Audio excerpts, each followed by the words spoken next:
9 साल की उम्र में रॉबर्ट कियोस्की और उसके बचपन के मित्र को एक सहपाठी के बीच हाउस पर इसलिए आमंत्रित नहीं किया गया क्योंकि वे एक समृद्ध स्कूल में पढ़ने वाले गरीब बच्चे थे। उनके गरीब डैडी एक शिक्षक थे और अच्छे पैसे कमाते थे, लेकिन महीना चलाने के लिए हमेशा जूझते रहते थे। जब उन्होंने सलाह दी कि जाकर पैसे बनाओ, तो रॉबर्ट और उनके मित्र माइक ने यह काम सचमुच करने की कोशिश की।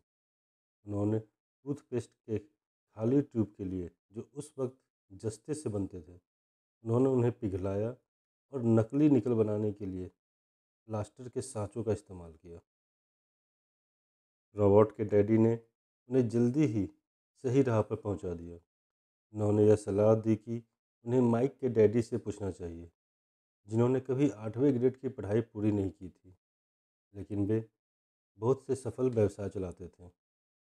माइक के डैडी पूछते कि अमीर डैडी उन्हें सिखाने के लिए तैयार हो गए, लेकिन उनकी कुछ शर्तें थीं। उन्होंने कहा कि इसके लिए दोनों लड़कों को उनके कन्वीनियंस स्टोर में हर शनिवार की सुबह 3 घंटे तक काम करना होगा, जिसमें डिब्बों की धूल साफ करना तथा दीगर सफाई शामिल थी। उन्होंने कहा कि वे 10 सेंट प्रति घंटे की दर से पैसे देंगे। रॉबर्ट आमतौर पर ये 10 सेंट कॉमिक बुक्स पर खर्च कर देते थे। इस नीरस काम और कम वेतन से रॉबर्ट का जल्दी ही मोह भंग हो गया। जब उन्होंने अपने मित्र से कहा कि वे काम छोड़ने वाले हैं, तो माइक ने कहा कि अमीर डैडी ने पहले ही चेतावनी दे दी थी कि ऐसा होगा और रॉबर्ट को जाकर उनसे मिलना चाहिए। रॉबर्ट के डैडी स्कूल टीचर थे और व्याख्यान देते थे, लेकिन माइक के डैडी कम बोलते थे और एक बहुत अलग तरीके से सिखाते थे, जैसा रॉबर्ट को पता लगने वाला था। अगले शनिवार की सुबह रॉबर्ट माइक के डैडी से मिलने गए, लेकिन अमीर डैडी ने रॉबर्ट से 1 घंटे तक धूल भरे अंधेरे लिविंग रूम में इंतजार कराया। वे भन्ना गए और भावुक हो गए जब उन्हें माइक के डैडी के सामने शिकायत करने का मौका मिला। उन्होंने उग्र होकर कहा कि वे लोभी हैं और उनके प्रति सम्मान नहीं करते। जब उन्होंने कहा कि माइक के डैडी ने अनुबंध के मुताबिक उन्हें कुछ नहीं सिखाया था, तो वे शांति से असहमत हुए। अमीर डैडी ने स्पष्ट किया कि जीवन आपको शब्दों से नहीं सिखाता, बल्कि चारों तरफ धकेल कर सिखाता है। कुछ लोग जीवन के धक्कों को चुपचाप झेल जाते हैं, बाकी नाराज हो जाते हैं और अपने बॉस या उनके प्रियजनों के खिलाफ भड़ास निकालते रहते हैं। लेकिन कुछ लोग इससे सबक सीखते हैं और वास्तव में जीवन के धक्कों का स्वागत करते हैं, क्योंकि इसका मतलब है कि उन्हें कुछ सीखने की ज़रूरत है। जो लोग यह सबक नहीं सीखते, वे जीवन भर हर व्यक्ति को दोष देते रहते हैं और किसी बड़े अवसर का इंतज़ार करते हैं, या सुरक्षित खेलने और कभी जोखिम ना लेने या बड़ी जीत हासिल ना करने का निर्णय लेते हैं। उन्होंने रॉबर्ट को बताया कि वे और माइक पहले लोग थे जिन्होंने उनसे कभी पैसे बनाने का तरीका सीखना चाहा था। उनके पास 150 से ज़्यादा कर्मचारी थे और हालांकि उन्होंने नौकरी मांगी थी, लेकिन उन्होंने रॉबर्ट और माइक की तरह कभी ज्ञान नहीं मांगा था। इसलिए अमीर डैडी ने जीवन की तरह सिखाने की कोशिशों में लड़कों को थोड़ा आसपास धका। रॉबर्ट ने पूछा कि उन्होंने क्या सबक सीखा, सिवाय इसके कि अमीर डैडी ओछे थे और अपने कर्मचारियों का शोषण करते थे। अमीर डैडी ने इस बात पर उन्हें चुनौती दी और कहा कि ज़्यादातर लोग दूसरों को दोष देते हैं, जबकि वास्तव में उनका नज़रिया ही समस्या होता है। समस्या को कौन सुलझाएगा? उनका मस्तिष्क, माइक के डैडी ने कहा। वे चाहते थे कि रॉबर्ट यह सीखे कि पैसा कैसे काम करता है, ताकि वे इससे अपनी खातिर काम करा सके। वे रॉबर्ट के क्रोध को देखकर भी खुश थे, क्योंकि उन्हें क्रोध प्रेम के साथ मिलकर जोश को बनाता है, जो सीखने का एक अहम घटक है। उन्होंने आगे कहा कि पैसा लोगों की समस्याओं को नहीं सुलझा सकता, कई लोगों के पास भारी तनख्वाह वाली नौकरी तो होती है, लेकिन इसके बावजूद वे पैसों की समस्याओं से घिरे रहते हैं। और जैसे रॉबर्ट के गरीब डैडी, क्योंकि वे यह जानते ही नहीं है कि पैसे से अमीर अपनी खातिर कैसे काम कराए। उन्होंने कहा कि अगर रॉबर्ट ने यह सबक अभी नहीं सीखा तो उन्होंने 10 सेंट प्रति घंटे की नौकरी में जो महसूस किया था, यानी निराशा, और यह महसूस करना जैसे यह वेतन काफ़ी नहीं था, वैसे ही वे जीवन में महसूस करते रहेंगे। उन्होंने रॉबर्ट को टैक्स की अवधारणा बताई और यह स्पष्ट किया कि गरीब और मध्यम वर्गीय लोग सरकार को उन पर टैक्स लगाने की अनुमति देते हैं, लेकिन अमीर नहीं देते। उन्होंने पूछा कि क्या रॉबर्ट में अब भी सीखने के प्रति जोश था। जब उन्होंने हाँ कहा तो अमीर डैडी ने उनसे कहा कि अब वे स्टोर में काम करने के लिए उन्हें पैसे नहीं देंगे। उन्होंने रॉबर्ट से कहा कि वे इसके पीछे का अर्थ निकालने के लिए अपने दिमाग का इस्तेमाल करें। रॉबर्ट और माइक ने 3 सप्ताह तक मुफ्त में काम किया। माइक के डैडी आए और उन्हें बातचीत के लिए बाहर ले गए। उन्होंने पूछा कि क्या उन्होंने अब तक कोई चीज़ सीखी। वे कुछ नहीं सीख पाए थे। अमीर डैडी ने उन्हें बताया कि अगर वे इस सबक को नहीं सीखते हैं तो वे ज़्यादातर लोगों जैसे होंगे जो जीवन भर कम पैसे के लिए कड़ी मेहनत करते रहते हैं। उन्होंने प्रति घंटे 25 सेंट वेतन का प्रस्ताव रखा, जिसका बच्चों ने प्रतिरोध किया। उन्होंने इसे बढ़ाकर $1 प्रति घंटे तक कर दिया, फिर $2, लेकिन रॉबर्ट खामोश बने रहे। 1 घंटे के $5 के अंतिम प्रस्ताव, जो उस वक्त का एक भारी रकम थी, के बाद रॉबर्ट जान गए कि वे नहीं बिकेंगे। अमीर डैडी ने कहा कि यह अच्छी बात थी कि उनकी कोई कीमत नहीं थी। ज़्यादातर लोगों की होती है, क्योंकि डर और लोभ उनके जीवन को नियंत्रित करता है। गरीबी का डर उनसे करीब मेहनत करवाता है और वेतन कम पाता है, लेकिन एक बार जब उनके पास वेतन आ जाता है तो लोभ बस में वे उन तमाम चीज़ों के बारे में सोचने लगते हैं जिन्हें वे खरीद सकते हैं। इससे उन्हें ज़्यादा पैसे की ज़रूरत महसूस होती है ताकि वे ज़्यादा खर्च कर सकें। इसी को अमीर डैडी चूहा दौड़ कहते हैं।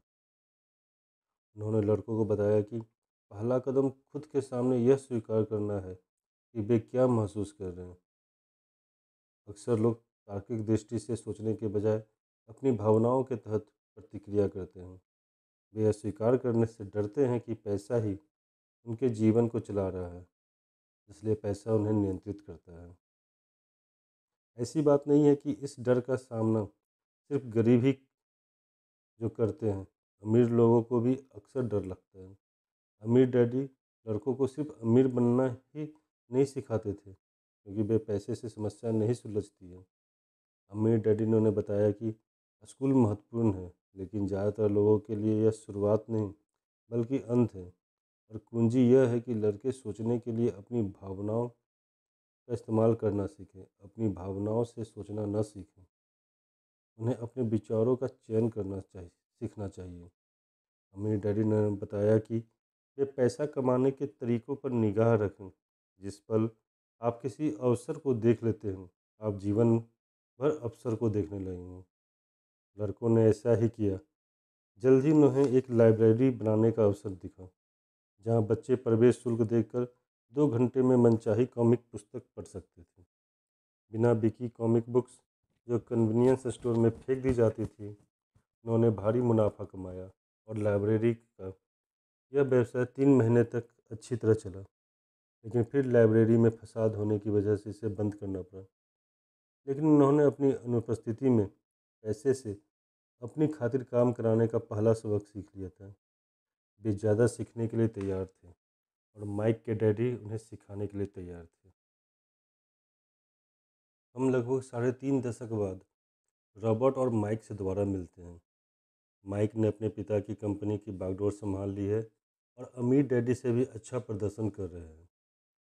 जहाँ तक रॉबर्ट का प्रश्न है, वे 1994 में 47 वर्ष की उम्र में रिटायर हो चुके हैं। उनकी और उनकी पत्नी की दौलत अपने आप बढ़ रही है, जैसे कोई गहरी जड़ों वाला वृक्ष बढ़ता है। वे 1923 में की एक मीटिंग की कहानी बताते हैं, जिसमें उस युग के महानतम लीडर्स और सबसे अमीर व्यवसायियों ने हिस्सा लिया था, जो सबसे बड़ी स्टील और गैस कंपनी के स्वामी थे, जो न्यूयॉर्क स्टॉक एक्सचेंज चलाते थे, और जो राष्ट्रपति हार्डिंग की कैबिनेट में थे। 25 साल बाद उनमें से ज़्यादातर के जीवन का दुखद अंत हुआ था, और वे या तो दिवालिया थे, निर्वासित थे, या फिर जेल में थे। संभवतः 1929 के स्टॉक क्रैश और महामंदी ने उनके दुर्भाग्य में भूमिका निभाई थी, लेकिन आज हम उनसे भी ज़्यादा उथल पुथल और परिवर्तन वाले युग में जी रहे हैं। हमारे बचाव के लिए पैसे से ज़्यादा ज़रूरी है शिक्षा और सीखने की योग्यता। महत्वपूर्ण बात यह नहीं है कि आप कितना कमाते हैं, बल्कि यह है कि आप कितना रखते हैं और आप इसे कितनी पीढ़ियों तक रखते हैं। इसलिए जब लोग रॉबर्ट से पूछते हैं कि अमीर होने की शुरुआत कहाँ से करें, तो वे उन्हें वही जवाब देते हैं जो उनके अमीर डैडी ने उन्हें दिया था। अगर आप अमीर बनना चाहते हैं, तो आपको वित्तीय दृष्टि से साक्षर बनने की ज़रूरत है। रॉबर्ट बताते हैं कि कई लोग किसी छोटे घर के लिए बनी नींव पर तालिका खड़ी करने की कोशिश करते हैं, क्योंकि बच्चे बहुत कम वित्तीय शिक्षा के साथ कॉलेज से निकलते हैं। इसलिए वे अपने वयस्क जीवन की शुरुआत अमेरिकी सपने का पीछा करने से करते हैं, लेकिन खुद को गहरे कर्ज में पाते हैं। बाहर निकलने पर का उन्हें जो एकमात्र तरीका दिखाई देता है, वह अमीर बनने की रणनीति। लेकिन उस वित्तीय साक्षरता की पृष्ठभूमि के बिना उनके प्रयास किसी कमज़ोर नींव पर तालिका तानने जैसे होते हैं, और एम्पायर स्टेट बिल्डिंग बनाने के बजाय वे अंततः लेनिन टावर ऑफ सर्विलिया बनाते हैं। रॉबर्ट और उनके बचपन के मित्र माइक को उनके अमीर डैडी की शिक्षा की बदौलत एक मजबूत बुनियाद मिली थी, जो अट्टालिका बनाने लायक थी। अकाउंटिंग का विषय नीरस और दुविधापूर्ण है, और वित्तीय सफलता के लिए बेहद अनिवार्य है। अमीर डैडी ने दोनों लड़कों को इसे सिखाते हुए समय सरलता के लिए केवल चित्रों का इस्तेमाल किया। बाद में जाकर उन्होंने मुख्य अवधारणाओं का मार्गदर्शन देने के लिए संख्याएं जोड़ना शुरू की। रॉबर्ट कहते हैं कि पहला नियम यह है कि आपको संपत्ति और दायित्व के बीच का फर्क पता होना चाहिए, और सिर्फ संपत्तियां खरीदना चाहिए। आपको बस इतना ही जानने की ज़रूरत है, लेकिन इसके इतने सरल होने के बावजूद यह एक ऐसी चीज़ है जिसे कई लोग नहीं समझ पाते। जब अमीर डैडी ने शुरू में इसे दो किशोर लड़कों को समझाया, तो उन्होंने सोचा कि वे मजाक कर रहे हैं। वयस्क यह बात कैसे नहीं समझते हैं? क्या हर व्यक्ति अमीर नहीं बनना चाहता? समस्या यह है कि बैंकरों, वित्तीय नियोजकों और दूसरों ने ज़्यादातर लोगों को अलग तरीके से शिक्षित किया है। इसलिए उन्हें अपने दिमाग में पहले से भरे विचारों को भूलना होगा। कुछ लोग तो इतने बुनियादी पहलू पर लौटने को अपनी प्रतिष्ठा के खिलाफ मानते हैं। संपत्ति और दायित्व की सच्ची परिभाषाएं शब्दों में नहीं, बल्कि अंकों में निहित है। पाठकों की मदद के लिए रॉबर्ट वैसे ही रेखा चित्र का इस्तेमाल करते हैं, जैसे रेखा चित्रों का इस्तेमाल अमीर डैडी ने उनकी मदद करने के लिए किया था। यह संपत्ति का कैश फ्लो पैटर्न है। रेखा चित्र का ऊपरी हिस्सा इनकम स्टेटमेंट है, जिसे प्रायः प्रॉफिट एंड लॉस स्टेटमेंट कहा जाता है। यह आय और व्यय को बताता है, पैसा अंदर और पैसा बाहर। रेखा चित्र का निचला हिस्सा बैलेंस शीट है। बैलेंस इसलिए क्योंकि इससे संपत्तियों को दायित्वों के साथ संतुलित किया जाता है। संपत्तियां आपकी आमदनी बढ़ाती है, वे आपकी जेब में पैसा लाती है। यह दायित्व का कैश फ्लो पैटर्न है। दायित्व आपकी जेब से पैसा बाहर निकालता है। अमीर बनना चाहते हैं तो संपत्तियां खरीदें। यह सरल लगता है, लेकिन इतने सारे लोग इसलिए संघर्ष करते हैं क्योंकि वे दायित्व खरीदते हैं। यदि आप दौलत हासिल करना और कायम रखना चाहते हैं, तो आपको अपनी समझ को बढ़ाना चाहिए। यह सिर्फ संख्याओं की बात नहीं है। बात यह है कि संख्याएं क्या कहानी बताती हैं? इनमें से हर रेखा चित्र में तीरों का अनुसरण करके देखें कि पैसा कहाँ प्रभावित हो रहा है, यानी कैश फ्लो का रुख किस ओर है। इससे आपको उस वित्तीय स्थिति की कहानी का कथानक समझ में आ जाएगा। यह एक गरीब व्यक्ति का cash flow pattern.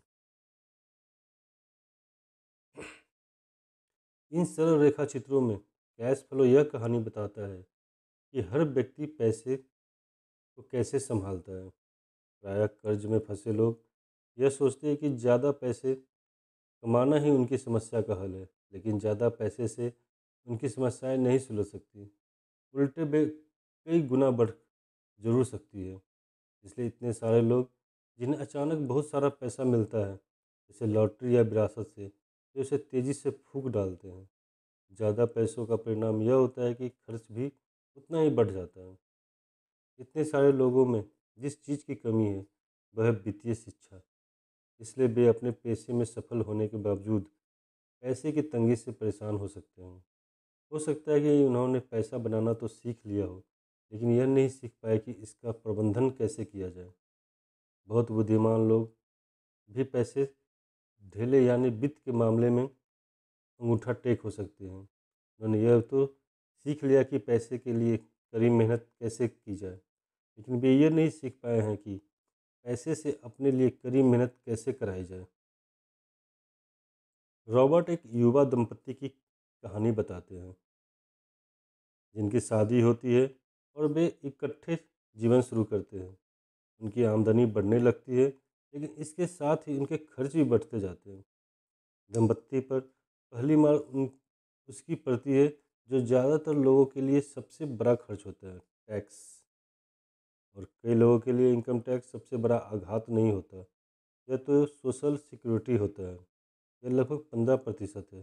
Social security tax को जब मेडिकेयर टैक्स रेट से मिला दिया जाता है, जिन सभी में नियोक्ता को बराबरी की हिस्सा करनी होती है, वह राशि जिसका भुगतान नियोक्ता अब कर्मचारियों को नहीं कर सकता, और कर्मचारी को उस राशि पर भी इनकम टैक्स देना होता है। युवा दंपत्ति का सामना इन दोनों टैक्सों से होता है, और जब वे मकान खरीदते हैं तो उन्हें प्रॉपर्टी टैक्स भी देना पड़ता है, और नए मकान के साथ नई कार, नया फर्नीचर और नया सामान भी आता है। अचानक उनके दायित्व बढ़ जाते हैं और मॉर्गेज तथा क्रेडिट कार्ड कर्ज हावी हो जाते हैं। दंपत्ति चूहा दौड़ में फंस जाते हैं, जिसमें एक शिशु शिशु को भी जोड़ दे, और वे ज़्यादा कड़ी मेहनत करते हैं। ज़्यादा आमदनी के कारण ज़्यादा टैक्स लगता है, कर्ज बढ़ता रहता है, और वे अंततः इसे एक कंसोलिडेटेड लोन में अपने मॉर्गेज को एकीकृत करा लेते हैं। लेकिन उनकी आदतें नहीं बदलती हैं, इसलिए क्रेडिट कार्ड का कर्ज चलता रहता है। साथ ही वे अपने होम लोन की अवधि को भी बढ़वा लेते हैं। इस दंपत्ति के लिए और उन जैसे इतने सारे लोगों की सच्ची समस्या क्या है? सिर्फ यह कि वे यह नहीं जानते कि वे अपने पास के पैसों का प्रबंधन कैसे करें।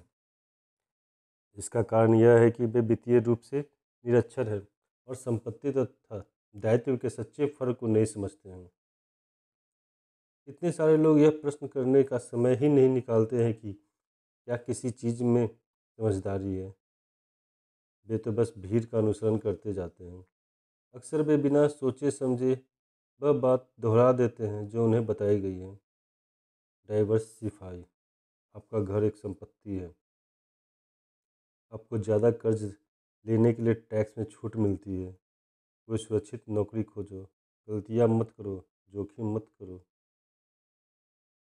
रॉबर्ट और माइक ने अमीर डैडी के साथ मीटिंगों में बैठकर बहुत सारा समय गुजारा था। अमीर डैडी जिन बुद्धिमान लोगों से खुद को घेरे रहते थे, उनसे उन लड़कों ने भी बहुत कुछ सीखा था। इसका परिणाम यह हुआ कि उन्होंने उनके स्कूल में सिखाए जाने वाली मानक रूढ़ियों पर प्रश्न करना सीखा। इससे समस्याएं उत्पन्न होने लगी और वे अपने शिक्षकों से दूर होने लगे। रॉबर्ट पैसे के मामले में अपने असली डैडी से असहमत होने लगे, खास तौर पर उनके गरीब डैडी के इस दृष्टिकोण से कि उनका घर सबसे बड़ा निवेश था। इसके विपरीत अमीर डैडी अपने घर को निवेश नहीं दायित्व मानते थे। कई लोग अभी यह विश्वास करते हैं कि उनका मकान संपत्ति है, लेकिन रॉबर्ट सिखाते हैं कि घर दायित्व है, क्योंकि यह पैसा आपकी जेब से बाहर निकालता है। केवल टैक्स और व्यय के कारण ही नहीं, बल्कि मूल्य कम होने तथा अवसर चुकने के कारण भी, क्योंकि आपका सारा पैसा आपके घर में बंध जाता है। इसलिए आप किसी दूसरी जगह उसका निवेश नहीं कर पाते और इस वजह से आप निवेश अनुभव की इच्छा से वंचित रह जाते हैं। इसका यह मतलब नहीं कि आप कभी ज़्यादा बड़ा मकान नहीं खरीद सकते, लेकिन पहले उन संपत्तियों को खरीदें जो मकान का भुगतान करने के लिए कैश फ्लो दें। जब संपत्तियां इतनी बढ़ जाती है कि वे व्यय से ज़्यादा आय देने लगती है, तो बचे हुए पैसे का निवेश संपत्तियों में दोबारा कर दिया जाता है। इससे बैलेंस शीट का संपत्ति वाला कॉलम बढ़ता है, जिससे ज़्यादा आमदनी उत्पन्न होती है। परिणाम यह होता है कि जो अमीर लोग संपत्तियां और दायित्वों में फ़र्क को समझ लेते हैं, वे ज़्यादा अमीर बन जाते हैं। मध्य वर्ग चूहा दौड़ में अटका रहता है, क्योंकि वह आमदनी उत्पन्न करने वाली संपत्तियों में निवेश करने के बजाय अपने घर की को संपत्ति मानता रहता है। वह इसलिए भी अटका रहता है क्योंकि उसका वेतन ही उसकी आय का मुख्य स्रोत होता है, और जब उसकी आय बढ़ती है तो उसके टैक्स भी बढ़ जाते हैं। कई लोग म्यूचुअल फंडों में निवेश करते हैं, अपने खाते संभालने के लिए मैनेजर को पैसे देते हैं, क्योंकि उनके पास यह करने के लिए समय या विशेषज्ञता नहीं होती। वे महसूस करते हैं कि म्यूचुअल फंड खेल को सुरक्षित तरीके से खेल रहा है, और उन्हें इसलिए सुरक्षित खेलना है क्योंकि उनकी बैलेंस शीट संतुलित नहीं है। वे अवसरों का लाभ इसलिए नहीं ले सकते क्योंकि उन्होंने अधिकतम कर्ज ले रखा है और पैसा केवल वेतन के जरिए उनकी जेब में आ रहा है। अमीर बनना चाहते हैं, अपने प्रयास आय उत्पन्न करने वाली संपत्तियां खरीदने पर केंद्रित कर लें। जब आप सचमुच समझ लें कि संपत्ति क्या है, दायित्वों और व्ययों को कम रखें, आप अपनी संपत्ति वाले कॉलम को ज़्यादा गहरा कर लेंगे। आपको कैसे पता चलेगा कि आप कब दौलतमंद बन गए हैं? रॉबर्ट आर बकमिंस्टर फुलर की परिभाषा का इस्तेमाल करते हैं। दौलत इंसान की आगे कितने दिनों तक जिंदा बचे रहने का योग्यता है, यानी अगर मैं आज काम करना छोड़ दूं तो मैं कितने लंबे समय तक जिंदा रह सकता हूं। रॉबर्ट के एक मित्र ने 1974 में ऑस्टिन की टेक्सास यूनिवर्सिटी में मैकडॉनल्ड के संस्थापक रे कॉर्ड का व्याख्यान सुना। बाद में वे रे विद्यार्थियों के साथ उनके प्रिय स्थान पर बियर पीने जाने के लिए सहमत हो गए। उन्होंने विद्यार्थियों से पूछा कि उनके हिसाब से वे किस व्यवसाय में हैं। पहले तो वो विद्यार्थी हंसे और फिर उन्होंने जवाब दिया कि जाहिर है वे हैम बर्गर बेचने के व्यवसाय में हैं। लेकिन रे ने उन्हें बताया कि वे हैमबर्गर व्यवसाय में नहीं हैं, बल्कि रियल एस्टेट व्यवसाय में हैं। वे जानते थे कि हर फ्रेंचाइजीज की ज़मीन और स्थान इसकी सफलता में सबसे अहम भूमिका निभाते हैं। आज मैकडॉनल्ड्स संसार में रियल एस्टेट का सबसे बड़ा अकेला स्वामी है, जिसके पास पूरे संसार के सबसे मूल्यवान चौराहों और सड़कों के नुकड़ों का स्वामित्व है। रॉबर्ट के मित्र ने उस सबक को दिल में उतार लिया और आज वह कई कार सर्विसिंग सेंटर का मालिक हैं, लेकिन उनका व्यवसाय उन कार सर्विसिंग सेंटर के नीचे की रियल एस्टेट है। बहुत सारे लोग दूसरों की खातिर काम करते हैं। उनके नियोक्ता, सरकार और बैंक, रिक क्रॉक और अमीर डैडी अमीरों का रहस्य क्रमांक 3 जानते थे। अपने खुद के काम पर ध्यान केंद्रित करें। अपना पूरा जीवन किसी दूसरे की खातिर काम करके बर्बाद ना करें। आपके पैसे पैसे और आपके व्यवसाय में बड़ा फ़र्क होता है। अक्सर रॉबर्ट लोगों से पूछते हैं, आपका व्यवसाय क्या है? और वे जवाब देते हैं, ओह मैं बैंकर हूँ। फिर वे उनसे पूछते कि क्या वे बैंक के मालिक हैं? और वे आमतौर पर प्रतिक्रिया करते हैं, नहीं नहीं, मैं वहाँ काम करता हूँ। इस प्रकरण में उन्होंने अपने पेशे को गलती से अपना व्यवसाय समझ लिया है। उनका पेशा बैंकर का हो सकता है, लेकिन उन्हें अब भी उनके खुद के व्यवसाय की ज़रूरत है। बहुत स बहुत सारे लोग किसी दूसरे के व्यवसाय पर ध्यान केंद्रित करने और उन्हें अमीर बनाने में अपना जीवन बिता देते हैं। अपने व्यवसाय पर ध्यान केंद्रित करने का मतलब कोई कंपनी शुरू करना नहीं है। हालांकि कुछ लोगों के लिए यह हो भी सकता है। इसके बजाय आपका व्यवसाय आपकी आय वाले नहीं, संपत्ति वाले कॉलम के इर्द गिर्द घूमता है। प्रमोशन या बेहतर नौकरी से आपको ज़्यादा वित्तीय दृष्टि से सुरक्षित बनने में तभी मदद मिलेगी जब अतिरिक्त पैसे का इस्तेमाल आप आय उत्पन्न करने वाली संपत्तियों को खरीदने के लिए किया जाए। ज़्यादातर गरीब और मध्यमवर्गीय लोग वित्तीय दृष्टि से रूढ़िवादी होते हैं। उनका मुख्य कारण यह है कि उनके पास कोई वित्तीय बुनियाद नहीं होती। उन्हें अपनी नौकरियों से चिपके रहना होता है और खेल को सुरक्षित तरीके से खेलना होता है। वे जोखिम लेना वहन नहीं कर सकते और जब मुश्किल समय आते हैं तो लोगों ने जिन चीज़ों को संपत्तियां माना था, वे किसी वित्तीय संकट से बचने में उनकी कोई मदद नहीं करती। उस कार का मूल्य बहुत ज़्यादा घट घट गया है। गोल्फ क्लब्स, उनका भी यही हाल होता है। बैंक किसी व्यक्ति को फाइनेंशियल स्टेटमेंट में जिन चीज़ों को संपत्तियों की सूची में रखने की अनुमति देता है, वे अक्सर सच्ची संपत्तियां नहीं होती हैं। रॉबर्ट को एक बार लोन देने से मना कर दिया गया था क्योंकि बैंक को यह पसंद नहीं आया था कि वे किराए से इतना ज़्यादा पैसा कमा रहे थे।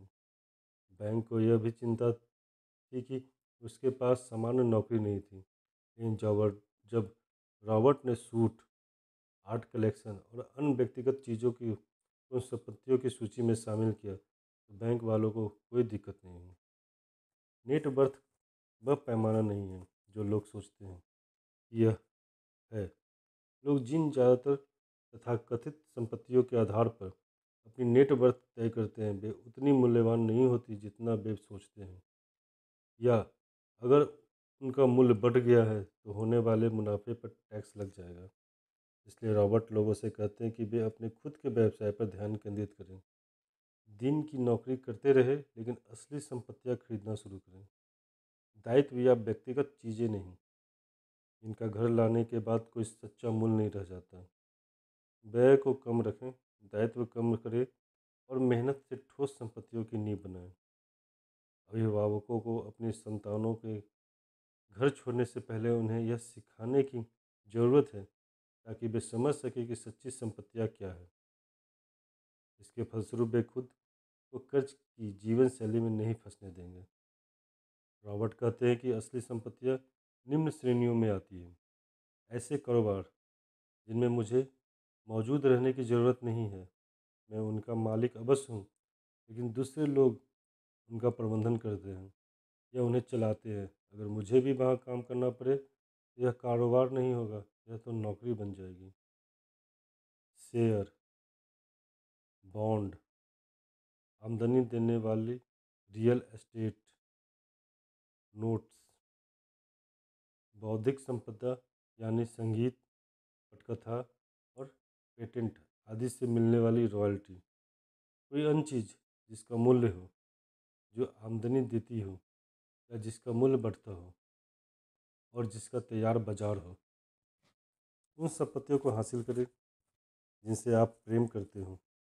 रॉबर्ट को रियल एस्टेट से प्रेम है, इसलिए वे अपना ज़्यादातर समय उनके बारे में सोचने और उसकी शॉपिंग करने में बिताते हैं। अगर आप रियल एस्टेट को पसंद नहीं करते हो तो इसमें निवेश ना करें। रॉबर्ट छोटी नई कंपनियों के शेयरों में भी प्रेम करते हैं क्योंकि वे खुद एक उद्यमी हैं। कुछ लोग इतनी कम पूंजी वाले कंपनियों के जोखिम से घबराते हैं, लेकिन रॉबर्ट इन्हें दौलत बनाने की जगह के रूप में देखते हैं। उनकी रणनीति एक वर्ष में निवेश बाहर निकालने की होती है। दूसरी तरफ उनकी रियल एस्टेट की रणनीति है कि वे छोटी शुरुआत करें और मुनाफे पर लगने वाले टैक्स में विलम्ब करते हुए उन्हें बेचकर ज़्यादा बड़ी जायदाद खरीदें तथा रियल एस्टेट को 7 साल से कम रखें। मरीन और जीरोक्स के लिए काम करते समय भी रॉबर्ट ने अपने व्यवसाय पर ध्यान केंद्रित रखा। वे दिन की नौकरी करते रहे लेकिन अपनी संपत्ति वाले कॉलम में सक्रिय रहें और रियल एस्टेट और छोटे शेयरों में कारोबार करते रहें। उनका उन्होंने अकाउंटिंग और कैश मैनेजमेंट को जितना ज़्यादा समझा, वे निवेशकों का विश्लेषण करने और अंततः अपनी खुद की कंपनी बनाने में उतने ही बेहतर बनते चले गए। वे लोगों को कोई कंपनी शुरू करने की सलाह नहीं देते हैं जब तक कि उनमें सचमुच ऐसा करने की इच्छा न हो। अगर इच्छा नहीं है तो वे उन्हें सलाह देते हैं कि वे अपने दिन की नौकरी कायम रखें और अपने व्यवसाय पर ध्यान केंद्रित रखें, अपने संपत्ति वाले कॉलम को मजबूत बनाएं और बनाए रखें। जब कैश फ्लो बढ़ जाता है तो लोग विलासिताओं में संलग्न हो सकते हैं, लेकिन सिर्फ तभी अगर कैश फ्लो उनका समर्थन करें। संपत्ति वाले कॉलम को बनाएं और फिर उन संपत्तियों से उत्पन्न आमदनी से विलासिताओं को खरीदें। कई लोग रॉबिन हुड को नायक मानते हैं, जो अमीरों से पैसा लेता था और गरीबों को पैसे देता था। अमीर डैडी की यह धारणा नहीं थी, वे रॉबिन हुड को अपराधी कहते थे। हालांकि लोकप्रिय धारणा यह है कि अमीरों को ज़्यादा टैक्स देना चाहिए और गरीबों को पैसे देना चाहिए, लेकिन सच तो यह है कि यह मध्य वर्ग होता है जिस पर भारी टैक्स लगता है, खासतौर पर शिक्षित उच्च आय वाला मध्यम वर्ग। यह कैसे होता है, यह समझने के लिए रॉबर्ट टैक्स का संक्षिप्त इतिहास बताते हैं। इंग्लैंड और अमेरिका में मूलतः कोई टैक्स नहीं था, केवल युद्ध जैसी चीज़ों के लिए ही कभी कभार अस्थायी टैक्स वसूल किया जाता था। 1874 में इंग्लैंड ने अपने नागरिकों पर अस्थायी इनकम टैक्स लगा दिया। अमेरिका में वह भूमि जहां चाय पर टैक्स की वजह से बोस्टन टी पार्टी प्रतिरोध हुआ था और क्रांतिकारी युद्ध को चिंगारी मिली थी, वहाँ 1913 में 16वें संशोधन की बदौलत इनकम टैक्स अस्थायी बन गया। बहुसंख्यक लोग इन आदेशों के पक्ष में इसलिए थे क्योंकि टैक्स शुरू में केवल अमीरों के खिलाफ लगाए गए थे, लेकिन फिर हालात बदल गए। हालांकि इनकम टैक्स का उद्देश्य अमीरों को दंड देना था, लेकिन अंततः यह उन्हीं लोगों को दंडित करने लगा जिन्होंने इसकी पैरवी की थी, गरीब और मध्यम वर्ग। अमीर डैडी ने समझाया कि वे और गरीब डैडी विपरीत ध्रुवों की तरह थे। गरीब डैडी सरकारी कर्मचारी थे और अगर वे अपने आवंटन को खर्च करते थे और लोगों को नियुक्त करने के लिए अपने संगठन को ज़्यादा बड़ा बनाते थे तो उन्हें पुरस्कार दिया जाता था।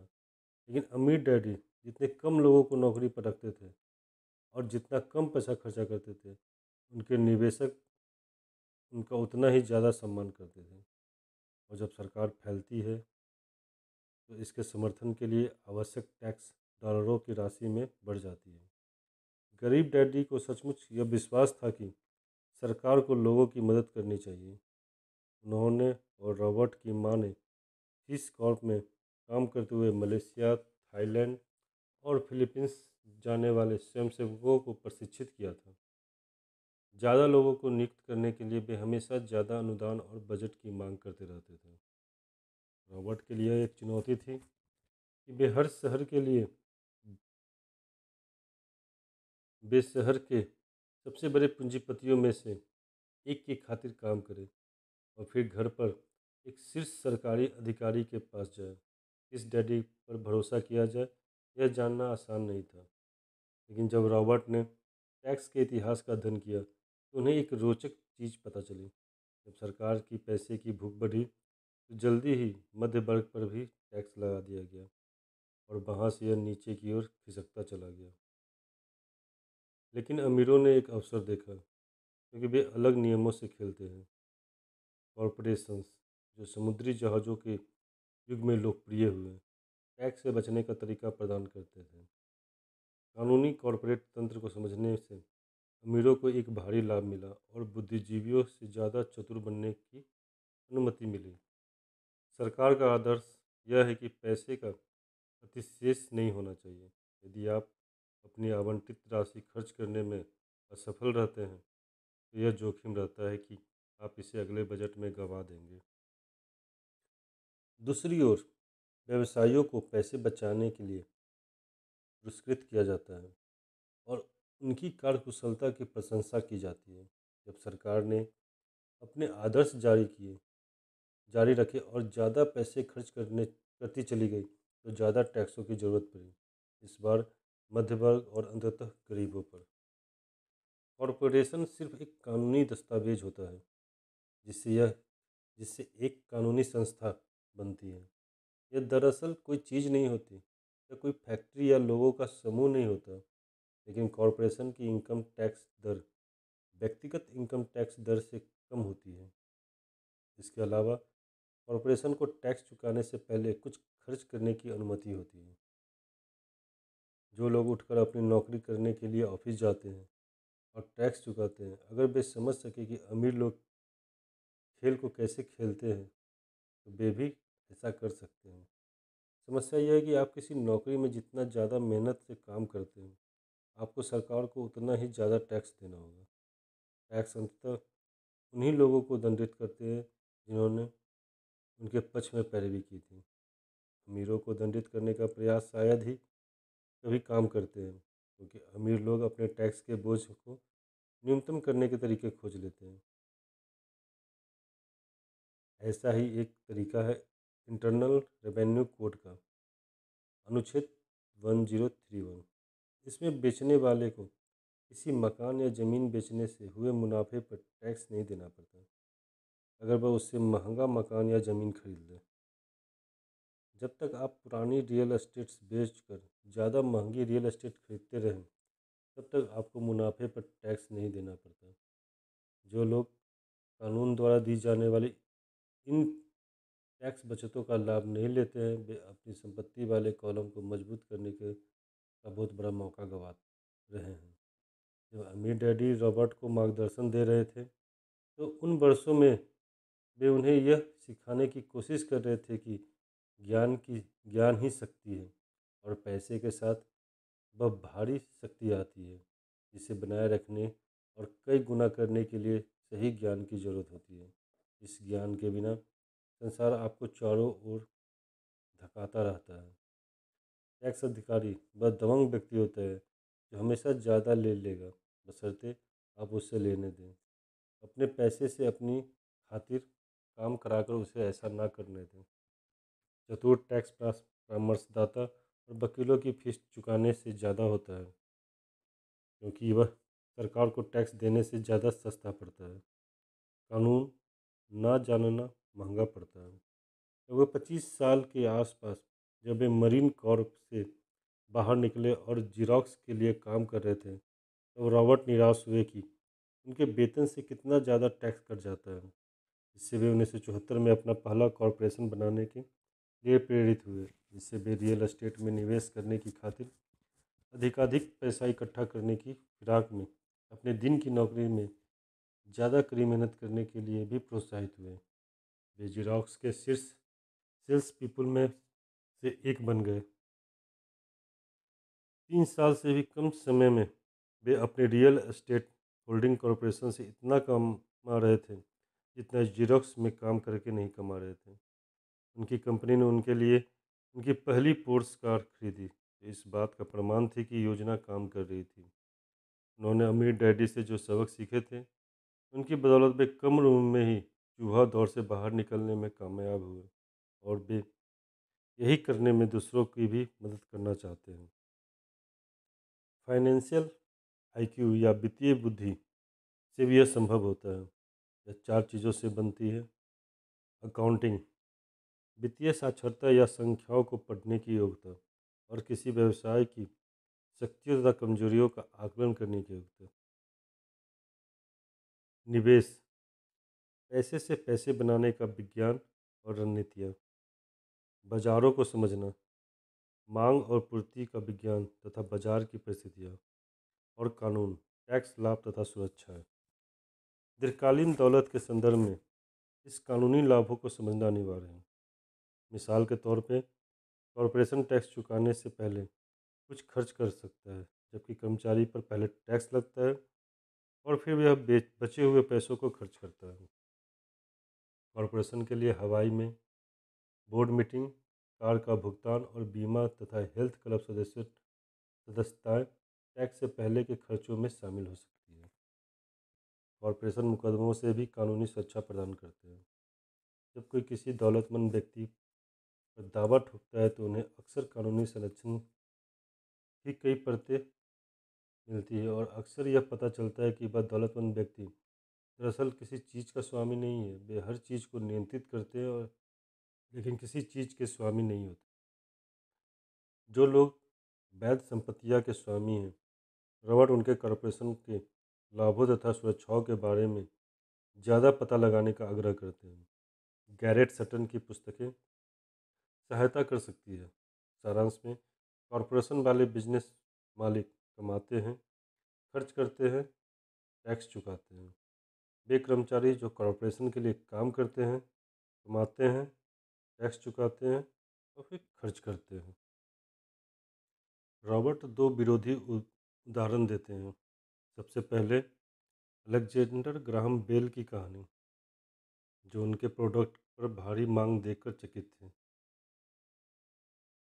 और अपनी कंपनी वेस्टर्न यूनियन को $1 लाख में बेचने की कोशिश कर रहे थे। वेस्टर्न यूनियन इस अवसर को नहीं देख पाया और इसने बेल के प्रस्ताव को ठुकरा दिया। इस तरह अरबों डॉलर के एक उद्योग का उदय हुआ। दूसरा उदाहरण टीवी की न्यूज़ का था, जिसमें एक स्थानीय कंपनी की छटनी के बारे में बताया गया था और एक बर्खास्त मैनेजर अपनी नौकरी वापस लेने के लिए कैमरे के सामने गिड़गिड़ा रहा था। उसने अभी अभी एक मकान खरीदा था और उसे दहशत हो रही थी कि वह उसे गंवा देगा। डर और आत्मशंका हम सभी में होते हैं। रॉबर्ट 1984 से पेशेवर रूप से सिखा रहे हैं और उन्होंने इसे हजारों लोगों तथा खुद में भी देखा है। हम सभी में ज़बरदस्त क्षमता होती है, लेकिन हम सभी में आत्मशंका भी होती है। साहस सफल जीवन जीने में फ़र्क डाल सकता है। रॉबर्ट कहते हैं कि शिक्षक के रूप में उनका दिल उन विद्यार्थियों को देखकर टूट जाता था जो जवाब तो जानते थे लेकिन उन पर काम करने से घबराते थे। वित्तीय प्रतिभा के लिए तकनीकी ज्ञान के साथ ही साहस की भी ज़रूरत होती है। जोखिम लो, साहसी बनो, अपनी प्रतिभा से उस डर को शक्ति तथा चतुराई में बदल दो। ऐसी सलाह जो कुछ को आतंकित कर देगी, क्योंकि पैसे के मामले में बहुत सारे लोग इसे सुरक्षित तरीके से खेलते हैं।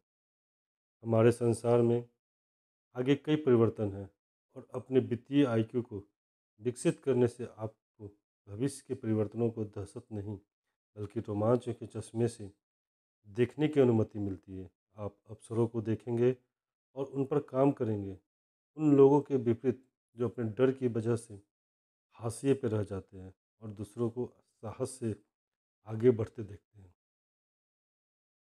300 साल पहले ज़मीन दौलत थी, बाद में दौलत फैक्ट्रियों का और उत्पादन में थी। आज दौलत जानकारी में है, लेकिन जानकारी प्रकाश की गति से पूरे संसार में उड़ती है, इसलिए परिवर्तन ज़्यादा तीव्र तथा ज़्यादा नाटकीय होंगे। नए मल्टीमिलियनियरों की संख्या में नाटकीय वृद्धि होगी। ऐसे लोग भी रहेंगे जो पीछे छूट जाएंगे। कुछ लोग पुराने विचारों को जकड़े रहते हैं और जूझते समय प्रौद्योगिकी या अर्थव्यवस्था को दोष देते हैं। वे यह नहीं देख पाते हैं कि पुराने विचार ही उनके सबसे बड़े शत्रु हैं। कल कोई चीज़ करने का जो विचार या तरीका अच्छा माना जाता था, वह पुराना ज़माना लद चुका है। रॉबर्ट अपनी क्लास में आने वाली एक महिला का उदाहरण देते हैं, जिसे वे अपने आविष्कार किए हुए कैश फ्लो बोर्ड गेम से सिखा रहे थे। यह गेम लोगों को सिखाता है कि पैसा कैसे काम करता है। यह बैलेंस शीट के साथ इनकम स्टेटमेंट के आपसी संबंध के बारे में भी सिखाता है। कुछ लोग इस गेम से प्रेम करते हैं, कुछ इससे नफरत करते हैं, बाकी मुद्दे की बात चूक जाते हैं। उनके उदाहरण में महिला को यह समझ नहीं आ रहा था कि जिन चीज़ों को वह सामान्यतः संपत्ति मानती थी, जैसे नाव, वह उसके कैश फ्लो को नकारात्मक रूप से क्यों प्रभावित करती थी। उसने कई चुनौतीपूर्ण कार्ड निकाले और उसका खेल भयंकर था। अंत में वह नाराज हो गई और उसने रिफंड मांग लिया।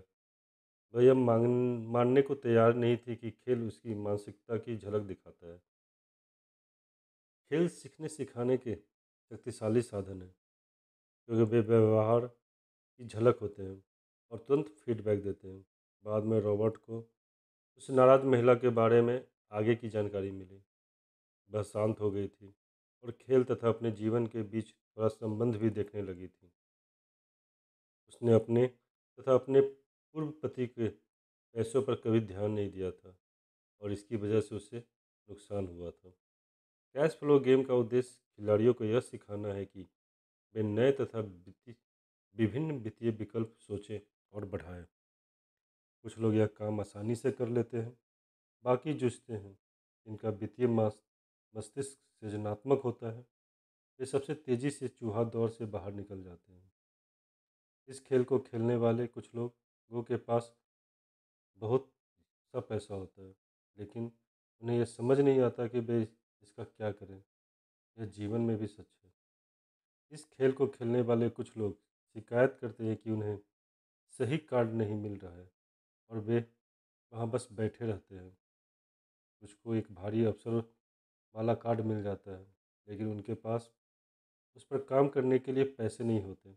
और दूसरों के पास ऐसे भी होते हैं, उन्हें एक बेहतरीन कार्ड भी मिल जाता है, लेकिन वे उस अवसर को नहीं देख पाते जो मौजूद होता है।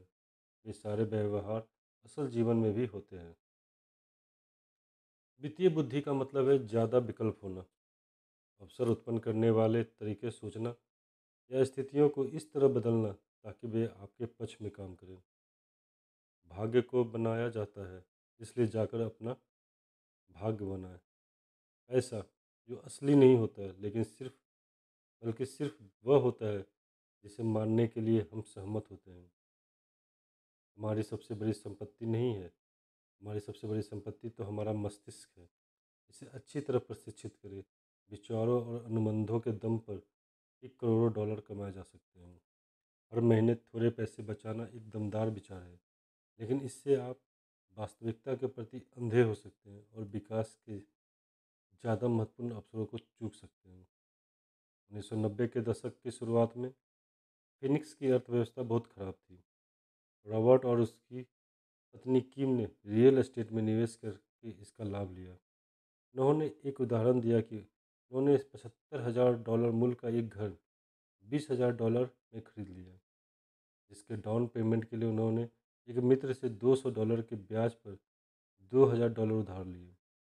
जब खरीद अंतिम रूप ले रही थी, तो उन्होंने एक विज्ञापन दिया जिसमें $75,000 के मकान को केवल $60,000 में बेचने का प्रस्ताव था, और वह भी बगैर किसी डाउन पेमेंट के।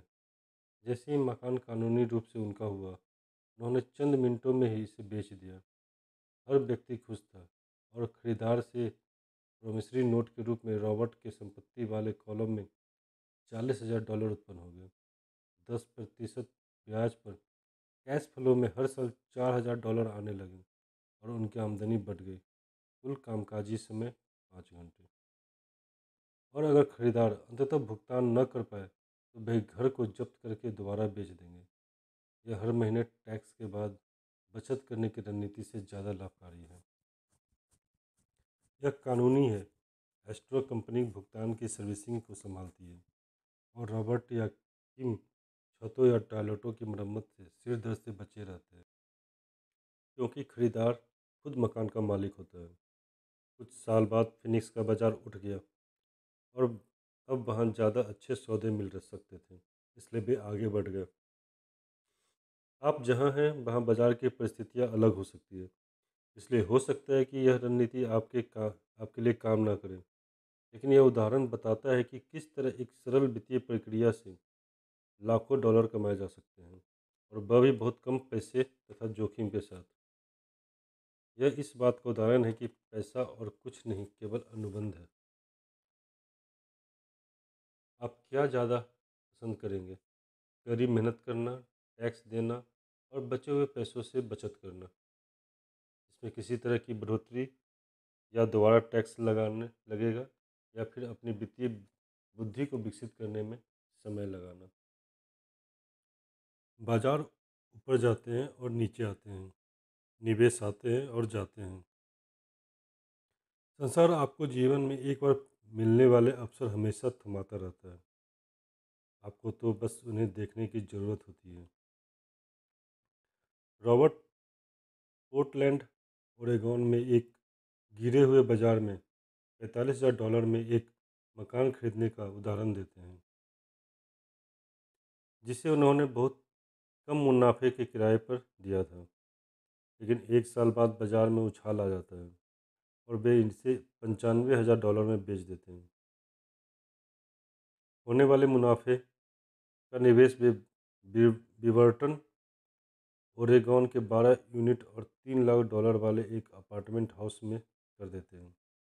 2 साल बाद वे उसे भी बेच देते हैं और मुनाफे को फिनिक्स में 30 यूनिट वाले एक अपार्टमेंट इमारत को खरीदने में लगा दिया जाता है। यह अपार्टमेंट $8,75,000 का है। कुछ साल बाद एक निवेशक ने इसे खरीदने के लिए $12 लाख का प्रस्ताव रखा। यह उदाहरण बताता है कि किस तरह एक छोटी राशि एक बड़ी राशि बन सकती है। आप अपनी वित्तीय बुद्धि को जितना ज़्यादा विकसित करते हैं, जिसमें समय लगता है, आपको उतने ही ज़्यादा अवसर मिलेंगे। रॉबर्ट का दर्शन अपने संपत्ति वाले कॉलम में बीज बोना है। छोटी शुरुआत करें और बीज बोए। कुछ उगते हैं, कुछ नहीं उगते हैं। कुछ छोटे निवेशों से मिलेनियर में बदल जाते हैं। रॉबर्ट और किम के पास एक स्टॉक पोर्टफोलियो भी था, जहां वे ज़्यादा जोखिम वाली निजी कंपनियों को खरीदते थे, जो सार्वजनिक होने वाली होती है। यह एक जोखिम है, लेकिन आप अपनी वित्तीय बुद्धि को जितना ज़्यादा विकसित करते हैं, जोखिम उतना ही कम हो जाता है। आप जितने ज़्यादा चतुर होते हैं, संभावनाओं को हराने में या आपके अवसर उतने ही बेहतर होते हैं। कुछ लोग यह तर्क दे सकते हैं कि उनके इलाके में रियल एस्टेट्स में कोई सौदे नहीं है, लेकिन रॉबर्ट ने कहा था कि हर जगह बेहतरीन अवसर है, उन्हें तो बस लोग देख नहीं पाते हैं। ज़्यादातर लोग अपने सामने के अवसरों को पहचानने के लिए वित्तीय दृष्टि से प्रशिक्षित नहीं होते हैं। जब आप अपना वित्तीय आईक्यू विकसित करते हैं और इसका इस्तेमाल करते हैं, तो मज़े करने की याद रखें। कई बार आप जीतेंगे, कई बार आप हारेंगे, लेकिन हमेशा मज़े करेंगे। हारने से ना डरें, क्योंकि असफलता सफलता की प्रक्रिया का हिस्सा है। निवेशक दो तरह के होते हैं। पहला, जो किसी रियल रिटेल आउटलेट से पैकेज निवेश खरीदते हैं, जैसे वित्तीय नियोजक। और दूसरा, जो निवेशों का सृजन करते हैं, उन्हें पेशेवर निवेशकों भी कहा जाता है। यदि आप दूसरी तरह के निवेशक बनना चाहते हैं, तो आपको 3 मुख्य योग्यताएं विकसित करनी चाहिए। पहली, उन अवसरों को खोजें जिन्हें बाकी हर व्यक्ति नहीं देख पाया है। दूसरी, पैसे उगाहें। और तीसरी, चतुर लोगों के साथ रखें और अपने से ज़्यादा बुद्धिमान लोगों को नौकरी पर रखें। जोखिम हमेशा रहता है, इसलिए आपको इससे कतराने के बजाय इसका प्रबंधन करना सीखना चाहिए। कुछ साल पहले एक पत्रकार ने सिंगापुर में रॉबर्ट का इंटरव्यू लिया था। बातचीत के दौरान उसने बताया कि वह भी उनकी तरह बेस्ट सेलिंग लेखक बनना चाहती है, लेकिन उसके उपन्यास, जो सबकी राय में उत्कृष्ट थे, कभी कहीं नहीं पहुंच पाए। रॉबर्ट ने सुझाव दिया कि वह बिक्री प्रशिक्षण का कोर्स कर ले। इससे रिपोर्टर को बुरा लग गया, जिसने कहा कि वह अंग्रेजी साहित्य में एमए है और बेचना सीखने से उसे कैसे मदद मिल सकती है। दरअसल वह सेल्स पीपल से नफरत करती थी। जब रॉबर्ट ने यह कहा कि वे सबसे अच्छा लिखने वाले लेखक नहीं हैं, बल्कि बेस्ट सेलिंग लेखक हैं, तो उसने जवाब दिया कि वह कभी इतना नीचे नहीं गिरेगी कि बेचना सीखे, और इंटरव्यू छोड़कर चली गई। हमारे चारों तरफ ऐसे प्रतिभाशाली लोग हैं जो वित्तीय दृष्टि से जूझते रहते हैं। उस रिपोर्टर की तरह, एक व्यावसायिक परामर्शदाता के शब्दों में, वे महानता से बस एक योग्यता की दूरी पर होते हैं। इसका मतलब यह है कि हम में से बहुत ज़्यादा लोग विशेषज्ञता हासिल कर लेते हैं। अगर हम बस एक और योग्यता सीख लें और उसमें माहिर बन जाए तो हमारी आमदनी में भारी उछाल आ जाएगा। जब पैसे की बात आती है तो ज़्यादातर लोग को जो एकमात्र योग्यता जानते हैं वह है कड़ी मेहनत करना। अगर वह रिपोर्टर विज्ञापन की कॉपी राइटिंग तथा बिक्री में कोर्स कर लेती और इसके बाद किसी विज्ञापन एजेंसी में नौकरी कर लेती तो बस सीख जाती कि करोड़ों डॉलर का मुफ्त प्रचार कैसे करना है। एक ऐसी योग्यता जिसका इस्तेमाल वह अपने अगले उपन्यास को बेस्ट सेलर बनाने के लिए कर सकती थी। जब रॉबर्ट ने अपनी पहली पुस्तक लिखी, if you want to be rich and happy don't go to a school, तो एक प्रकाशक ने सुझाव दिया कि वे इसके शीर्षक को बदलकर द इकोनॉमिक्स ऑफ एजुकेशन कर ले। लेकिन रॉबर्ट जानते थे कि वह शीर्षक नहीं बिकेगा। हालांकि वे शिक्षा के पक्षधर है, लेकिन फिर भी उन्होंने विवादास्पद शीर्षक चुना क्योंकि वे जानते थे कि इसकी वजह से वे ज़्यादा टीवी और रेडियो शो में पहुंच सकते हैं।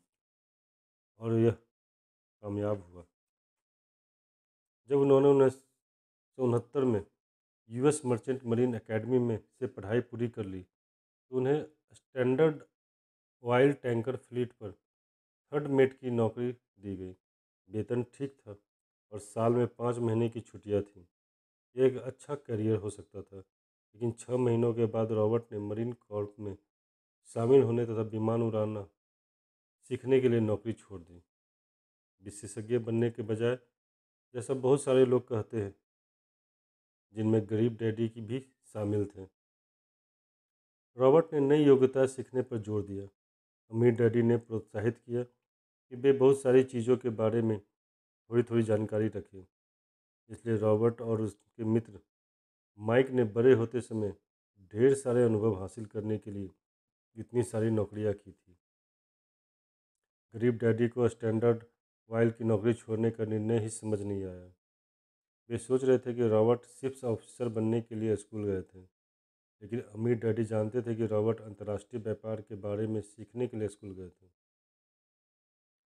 और वे यह सीखने के लिए मरीन कॉर्प में गए थे कि फौज का नेतृत्व कैसे किया जाता है। इस नेतृत्व योग्यता ने उन्हें बाद में अच्छा लाभ पहुंचाया, चाहे सामने कोई भी व्यवसाय रहा हो। 1973 में रॉबर्ट ने अपने कमीशन से इस्तीफा दिया और जीरोक्स में बिक्री की नौकरी कर ली। हालांकि वे संकोची व्यक्ति थे, वास्तव में वे संकोची थे। इसकी वजह से भी उन्होंने जब नौकरी की, जीरोक्स देश के सर्वश्रेष्ठ बिक्री प्रशिक्षण कार्यक्रमों में से एक चलाती थी और वहाँ रॉबर्ट ने दरवाजे खटखटाने तथा अस्वीकृत होने के अपने डर से मुक्ति पाई। जब वे वहाँ लगातार सबसे ज़्यादा बिक्री करने वाले सेल्स पीपल में से एक बन गए तो उन्होंने वहाँ भी काम छोड़ दिया। रॉबर्ट ने 1977 में अपनी पहली कंपनी शुरू की। वे सुदूर पूर्व में बने बालेट न्यूयॉर्क वेयर हाउस तक शिप कराते थे और बेचते थे। यहाँ उनके पंखों का परीक्षा का वक्त था। वे अब भी अंतर्राष्ट्रीय स्तर पर यह व्यवसाय करते थे। ज़्यादातर लोग सुरक्षित नौकरी पाने और अल्पकाल में वेतन तथा लाभों पर ध्यान केंद्रित करने के लिए कड़ी मेहनत करते हैं। इसके बजाय उन्हें ऐसी नौकरी खोजनी चाहिए जहाँ वे उन योग्यताओं को सीख सके जिनकी उन्हें ज़रूरत होगी। क्या लोग यह देख रहे हैं कि वे इधर बढ़ रहे हैं, या फिर वे अपने अगले वेतन के चेक तक ही देख पा रहे हैं? अपनी पुस्तक द रिटायरमेंट मिथ में क्रैग एस कार्पर लिखते हैं कि कई चुनौतियां रिटायर होने वाले ज़्यादातर लोगों का इंतज़ार कर रही है और वे ज़्यादातर लोगों की वास्तविकता की डरावनी तस्वीर पेश करते हैं। रॉबर्ट एक दीर्घकालीन दृष्टिकोण रखने की सलाह देते हैं। पैसे और सुरक्षा की खातिर काम करने के बजाय दूसरी योग्यता सीखने के लिए दूसरी नौकरी कर लें। कई लोग इसका प्रतिरोध करते हैं क्योंकि वे परिवर्तन के लिए तैयार नहीं होते, लेकिन यह जिम जाने जैसा है। हो सकता है कि आपको शुरू करने के लिए खुद को राजी करना पड़े, लेकिन व्यायाम खत्म होने पर आपको खुशी होगी कि आपने ऐसा किया। अगर आप कोई नई चीज़ सीखने की मेहनत करने के अनिच्छुक होते हैं और इसके बजाय अपने क्षेत्र के भीतर बेहद विशेषज्ञ बनने पर जोर देते हैं, तो यह सुनिश्चित कर लें कि आप किसी यूनियन वाली कंपनी में ही नौकरी करें, वरना आपकी विशेषज्ञतापूर्ण योग्यता आपके क्षेत्र के बाहर बेकार हो सकती है। रॉबर्ट अपने विद्यार्थियों से पूछते हैं कि उनमें से कितने मैकडॉनल्ड्स से ज़्यादा अच्छा हैमबर्गर बना सकते हैं। ज़्यादातर अपने हाथ खड़े कर लेते हैं, लेकिन जिस वजह से मैकडॉनल्ड्स करोड़ों कमा रहा है और वे नहीं कमा रहे हैं, वह यह है कि मैकडॉनल्ड्स बिजनेस सिस्टम में उत्कृष्ट है। संसार गुनी गरीब लोगों से भरा हुआ है। उन्हें सफल होने के लिए मैकडॉनल्ड्स के बिजनेस सिस्टम जैसी ज़्यादा योग्यताएं सीखनी चाहिए। गरीब डैडी चाहते हैं कि रॉबर्ट विशेषज्ञता हासिल करें, हालांकि यह उनके खुद के जीवन में ज़्यादा अच्छी तरह कामयाब नहीं रहा था। वे यह कभी नहीं समझ पाए कि आप जितने ज़्यादा विशेषज्ञ बनते हैं, आप उतने ही ज़्यादा फंस जाते हैं और उस विशेषज्ञता पर निर्भर हो जाते हैं। दूसरी तरफ अम्मी डैडी ने माइक और रॉबर्ट को प्रोत्साहित किया कि वे खुद को तैयार करें तथा व्यवसाय के बहुत सारे अलग अलग क्षेत्रों के बारे में जानकारी हासिल करें। द्वितीय विश्व युद्ध वाली पीढ़ी एक कंपनी से दूसरी कंपनी तक फुदकने को बुरा मानती थी। आज इसे चतुराई भरा माना जाता है। इससे आपको ज़्यादा सीखने में मदद मिलती है और लंबे समय में लाभ होता है। सफलता के लिए आवश्यक मुख्य प्रबंधन योग्यताएं हैं: कैश फ्लो का प्रबंधन, सिस्टम का प्रबंधन और लोगों का प्रबंधन। बिक्री और मार्केटिंग सबसे महत्वपूर्ण विशेषज्ञीकृत योग्यताएं हैं। संप्रेषण योग्यता जैसे लिखना, बोलना और सौदेबाजी करना सफल जीवन के लिए अत्यंत महत्वपूर्ण है। ये वे योग्यताएं हैं जिन पर रॉबर्ट लगातार काम करते हैं, अपना ज्ञान बढ़ाने के लिए कोर्स करते हैं या शैक्षणिक संस्थाएं खरीदते हैं। बेचने और मार्केटिंग की योग्यता ज़्यादातर लोगों के लिए मुश्किल होती है, खासतौर पर उनकी अस्वीकृति के डर के कारण। आप संप्रेषण करने, सौदेबाजी करने और अस्वीकृति के अपने डर को संभालने में जितने बेहतर होते हैं, जीवन उतना ही ज़्यादा आसान होता है।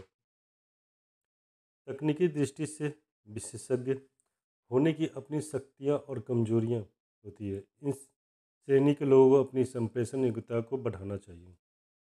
हम सभी को अच्छे शिक्षक और अच्छे विद्यार्थी बनना सीखना चाहिए। सचमुच अमीर बनने के लिए हमें पाने के साथ साथ देने में भी सक्षम होना चाहिए। शिक्षक एक सिखाना एक तरीका था जिसे अमीर डैडी और गरीब डैडी दोनों ही दूसरों को देते थे। लेकिन अमीर डैडी ने चर्च, परोपकारी संस्थाओं और अपने फाउंडेशन को पैसा भी दिया। वे जानते थे कि पैसा पाने के लिए उन्हें पैसा देना भी होगा। गरीब डैडी हमेशा कहते थे कि वे पैसा तब देंगे जब उनके पास थोड़ा अतिरिक्त पैसा बचेगा, लेकिन उनके पास कभी अतिरिक्त पैसा बचा ही नहीं। दो और आपको मिलेगा। इस पर विचार करने के बजाय उन्होंने इस पर विश्वास किया, पाओ और फिर आप दोगे। रॉबर्ट दोनों डैडियों जैसे बन गए, एक कट्टर पूंजीपति जो पैसे बनाने के लिए खेल से प्रेम करते हैं, और सामाजिक दृष्टि से जिम्मेदार शिक्षक जो अमीरों और गरीबों के बीच की हमेशा चौड़ी होती खाई के बारे में गहराई से चिंतित हैं। इस बढ़ती खाई के लिए वे मूलतः पुरातनपंथी शिक्षा प्रणाली को जिम्मेदार मानते हैं। 5 मुख्य कारणों से कई बार वित्तीय दृष्टि से साक्षर लोग प्रचुर कैश फ्लो विकसित कर नहीं पाते हैं। पहला, डर। दूसरा, निराशावाद। तीसरा, आलस। चौथा, बुरी आदतें। और पांचवा, अहंकार। आइए इनमें से प्रत्येक को विस्तार से देखते हैं। डर को पार करना। कोई भी पैसे कमाना पसंद नहीं करता। निवेश में जिन लोगों ने कभी पैसा नहीं गंवाया है, वे वही है जिन्होंने कभी निवेश किया ही नहीं है। हर व्यक्ति के मन में पैसे गंवाने का डर होता है। फ़र्क यह है कि आप डर और नुकसान को कैसे संभालते हैं। अमीर और गरीब व्यक्ति के बीच का मूल अंतर डर के प्रबंधन में ही निहित है। डरने में कोई बुराई नहीं है। इससे उबरने का एक तरीका जल्दी शुरू करना और चक्रवृद्धि ब्याज की शक्ति का लाभ लेना है। जो व्यक्ति 20 साल की उम्र में बचत शुरू करता है और जो 30 की उम्र में बचत शुरू करता है, उनके बीच भारी फर्क होता है। लेकिन क्या हो यदि आपके पास निवेश करने के लिए ज़्यादा समय ना बचा हो? या आप जल्दी रिटायर होना चाहते हैं। अमीर डैडी इस मामले में टेक्सास वासी की तरह सोचने की सलाह देते हैं। बड़ा दांव जीतो, बड़ा दांव हारो। हार के प्रति आपका नज़रिया ही मायने रखता है। टेक्सास वासी जब जीतते हैं तो गर्व करते हैं, और वे जब हारते हैं तो डींगे हाँकते हैं। रॉबर्ट के जीवन में जीत अक्सर हारने के बाद मिली है। ये कभी किसी अमीर व्यक्ति से नहीं मिले जिसने पैसा ना गंवाया हो, लेकिन वे हार के डर से खेल के बाहर नहीं खड़े रहते हैं। एलेमो की हार एक दुखद सैन्य पराजय थी, लेकिन टेक्सास वासियों ने इसे एक नारे में बदल दिया, एलेमो को याद रखो, ताकि ये उन्हें महान विजयों के लिए प्रेरित करे। टेक्सास वासियों की तरह ही अपने नुकसानों को दफन मत करो, उन- उनसे प्रेरित बनो। विजेताओं को हार से प्रेरणा मिलती है, पराजित लोगों को हार पस्त कर देती है। जॉन डी रॉकेफेलर ने एक बार कहा था, मैंने हमेशा हर विपदा को अवसर में बदलने की कोशिश की है। यहाँ तक कि पर्ल हार्बर की भी अमेरिका की बड़ी शिकस्त के बाद लाभ में बदल गया, क्योंकि इसने देश को विश्व शक्ति बनने के लिए प्रेरित कर दिया। विजेता जानते हैं कि असफलता जीत को प्रेरित करती है, इसलिए असफलता से क्यों डरना जब यह महानता की ओर ले जा सकती है। यह समझ ले कि असफलता से न घबराने का यह मतलब नहीं है कि आप असफल होने से नफरत नहीं कर सकते। ज़्यादातर लोग नुकसान से बचने के लिए खेलते हैं, जबकि उन्हें जीतने के लिए खेलने की ज़रूरत होती है। इसलिए इतने सारे लोग वित्तीय दृष्टि से संघर्ष करते हैं। उनके पास एक सुरक्षित, समझदारी भरा और संतुलित पोर्टफोलियो हो सकता है, लेकिन यह विजेता पोर्टफोलियो नहीं होता है। वे हार से बचने के लिए खेल रहे होते हैं। संतुलित पोर्टफोलियो बुरी चीज़ नहीं है, लेकिन यह बड़ी जीत हासिल करने में आपकी मदद नहीं करने वाला। सफल निवेशक खेल को इस तरह नहीं खेलते हैं। आपको शुरुआत में थोड़ा असंतुलित होना होता है, लेकिन आपको एकाग्रचित होना चाहिए। अपने अंडे कुछ डालियों में रखें और उन पर पूरा ध्यान केंद्रित रखें।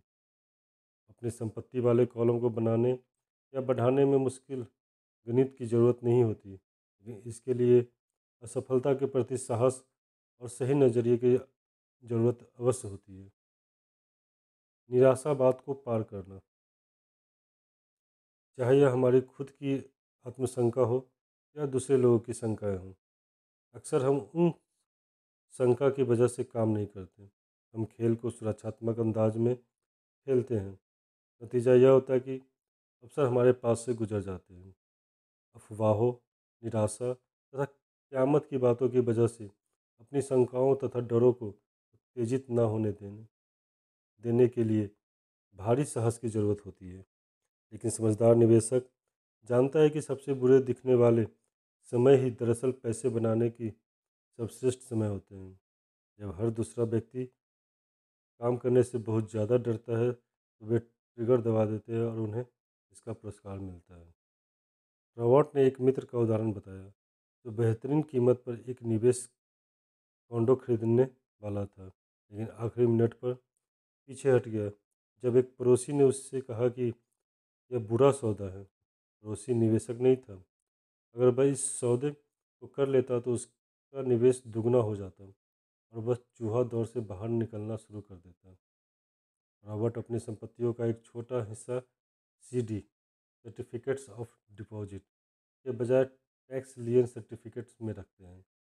दूसरे लोग उनसे कहते हैं कि उन्हें यह नहीं करना चाहिए, लेकिन वे शंका के शिकार हैं।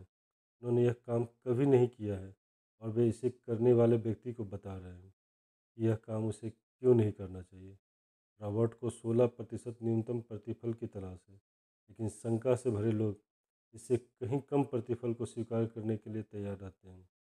शंका महंगी होती है। शंकाएँ और निराशावाद ज़्यादातर लोगों को गरीब रखते हैं। अमीर डैडी कहना पसंद करते हैं, निराशावादी आलोचना करते हैं, जबकि विजेता विश्लेषण करते हैं। विजेता अपनी आंखें खुली रखते हैं और ऐसे अवसर देख लेते हैं जिन्हें कोई नहीं देख पाता। रियल एस्टेट वित्तीय स्वतंत्रता चाहने वाले किसी व्यक्ति के लिए शक्तिशाली निवेश साधन है। यह एक अनूठा निवेश साधन है, लेकिन जब भी रॉबर्ट रियल एस्टेट का साधन के रूप में जिक्र करते हैं तो वे अक्सर सुनते हैं, मैं टॉयलेट ठीक नहीं करना चाहता। वे टॉयलेट पर ध्यान केंद्रित करते हैं और इस वजह से गरीब बने रहते हैं। कई लोग शेयर बाजार से बाहर इसलिए रहते हैं क्योंकि वे पैसा नहीं गंवाना चाहते, लेकिन वे उस निवेश साधन के प्रति अपने दिमाग को बंद करके पैसा बनाने से वंचित रह गए हैं। आलस को पार करना। व्यस्त बने रहना आलस के सबसे आम रूपों में से एक है। इतने ज़्यादा व्यस्त कि अपनी दौलत या अपने स्वास्थ्य या अपने संबंधों की परवाह भी ना कर पाए।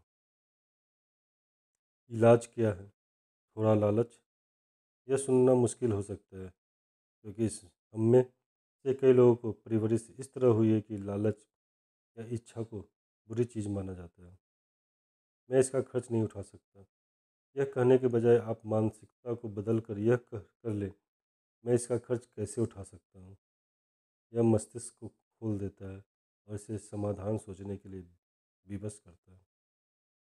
मैं इसका खर्च नहीं उठा सकता झूठ है। मानव आत्मा जानती है कि यह कुछ भी कर सकती है।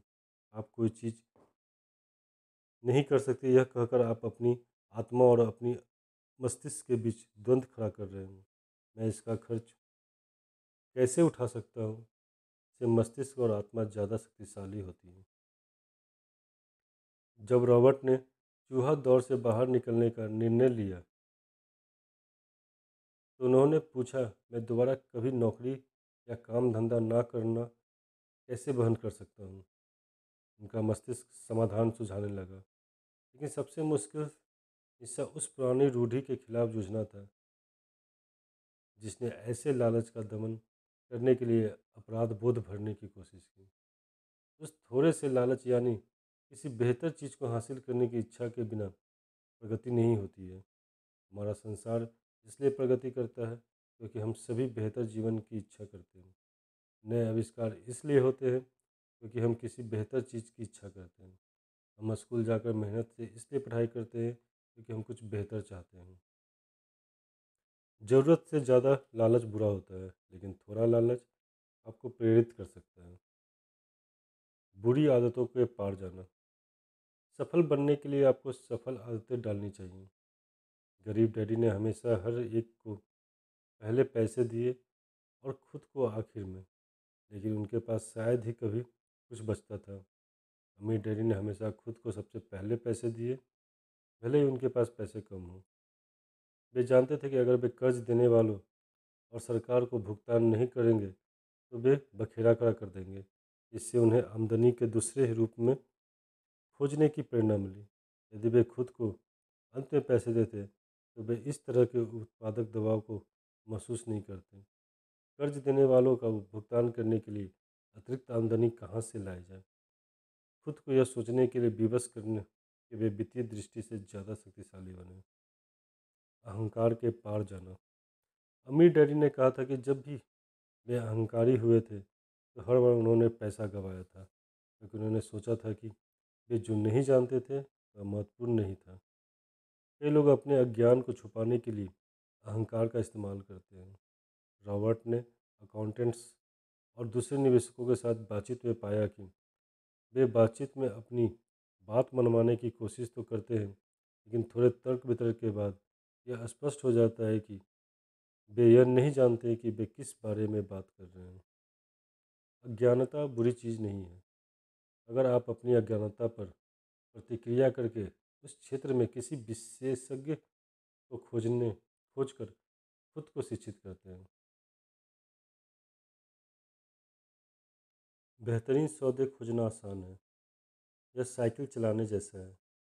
थोड़ा डगमगाने के बाद यह आसान हो जाता है, लेकिन जब पैसे की बात आती है तो उस डगमगाने से गुजरने के लिए संकल्प की ज़रूरत होती है। आपको इस बेहतरीन सौदे को खोजने के लिए भीतर सोई वित्तीय प्रतिभा को जगाना होगा।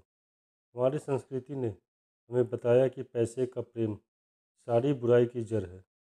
हमें केवल एक पेशा खोजने और कड़ी मेहनत करने भर की ज़रूरत है, और जब हम बूढ़े होंगे तो सरकार हमारी परवाह कर लेगी। संदेश अब भी कड़ी मेहनत करने पैसा कमाने और इसे खर्च करने का है। और जब हमारे पास पैसे कम पड़ जाए तो हम हमेशा पैसे उधार ले सकते हैं। और इसलिए इसमें हमें से इतने सारे लोगों के भीतर हमारी वित्तीय प्रतिभा सोई हुई है। लेकिन हमें जीवन में मिलियन डॉलर सौदे को खोजने के लिए उस वित्तीय प्रतिभा को जगाना होगा। नौकरी खोजना और पैसे के लिए काम करना कहीं ज़्यादा आसान होता है, लेकिन यह दौलत का मार्ग नहीं है। अगर आप जनसाधारण के खिलाफ जाना चाहते हैं तो रॉबर्ट उस विचार प्रक्रिया को बताते हैं जिससे वे हर दिन गुजरते हैं। 10 कदम जिनका इस्तेमाल आप अपनी वित्तीय प्रतिभा को जागृत करने के लिए कर सकते हैं। आप जिन्हें चाहते हो उनका अनुसरण करें और अपने खुद के बना लें। आपकी वित्तीय प्रतिभा इस काम के काबिल है। पहला, वास्तविकता से बड़ा कारण खोजें। आत्मा की शक्ति। कई लोग अमीर या वित्तीय दृष्टि से स्वतंत्र तो बनना चाहते हैं, लेकिन वे इसलिए दूर मुड़ जाते हैं क्योंकि वे वहां पहुंचने की राह बहुत मुश्किल नज़र आती है। किसी भावी ओलंपिक तैराक की तरह जो पूल में घंटों मेहनत करने के लिए समय और सामाजिक कार्यक्रमों को कुर्बानी देते हैं और कड़ा अध्ययन करती है। लोगों को बाधाओं के पार धकाने के लिए एक शक्तिशाली स्पष्ट लक्ष्य या कारण की ज़रूरत होती है। कारण या उद्देश्य इच्छाएं या नहीं चाहता हूँ का मिश्रण है। अमीर बनने की इच्छा के पीछे के रॉबर्ट के कारण की तरह सबसे पहले उनके नहीं चाहता हूँ क्योंकि वे चाहतों के उत्पन्न करते हैं। वे अपने पूरे जीवन काम नहीं करना चाहते थे या अपने माता पिता के विपरीत नौकरी की सुरक्षा नहीं चाहते थे और उपनगरों में घर नहीं चाहते थे। वे कर्मचारी नहीं बनना चाहते थे और अपने करियर पर काम करने में व्यस्त नहीं रहना चाहते थे। प्रियजनों के साथ समय बिताने की कीमत पर सिर्फ इसलिए ताकि उनकी मृत्यु पर उनकी मेहनत के फल सरकार ले ले, जैसा उनके पिता के साथ हुआ था। वे क्या चाहते हैं? रॉबर्ट चाहते हैं कि युवावस्था में ही संसार की यात्रा करने के लिए आज़ाद हो और वह जीवन शैली जी सके जिससे वे प्रेम करते हैं। वे आज़ाद रहना चाहते हैं और अपने समय पर नियंत्रण रखना चाहते हैं। वे चाहते हैं कि उनका पैसा उनकी खातिर काम करे। अमीर बनने के पीछे रॉबर्ट की तरह आपके पास भी पर्याप्त शक्तिशाली भावनात्मक कारण होने चाहिए, क्योंकि झटकों या असफलताओं में कहीं वही आपको इस राह पर कायम रखेंगे। रॉबर्ट ने कई बार पैसे गंवाए हैं, लेकिन उन्होंने अपनी यात्रा इसलिए जारी रखी क्योंकि उनका कारण पर्याप्त शक्तिशाली था। वे 40 साल तक स्वतंत्र होना चाहते थे, लेकिन वे 47 होने पर ही लक्ष्य तक पहुंच पाए। अमीर बनना आसान नहीं था, लेकिन यह मुश्किल भी नहीं था। अगर रॉबर्ट के पास कोई शक्तिशाली कारण नहीं होता तो यह अविश्वसनीय रूप से मुश्किल होता। अगर आपके पास पर्याप्त शक्तिशाली कारण नहीं है तो रॉबर्ट आपसे आग्रह करते हैं कि आप आगे ना बढ़ें, क्योंकि ये बहुत ज़्यादा मेहनत भरा लगेगा। आपके पास हर दिन यह विकल्प होता है कि आप अमीर बने, गरीब बने या मध्यवर्गीय बने। आपकी खर्च करने की आदतें बताती है कि आप कौन हैं। गरीबों की खर्च करने की आदतें गरीबों जैसी होती हैं। बहुत समय पहले रॉबर्ट ने अमीर होने का विकल्प चुना।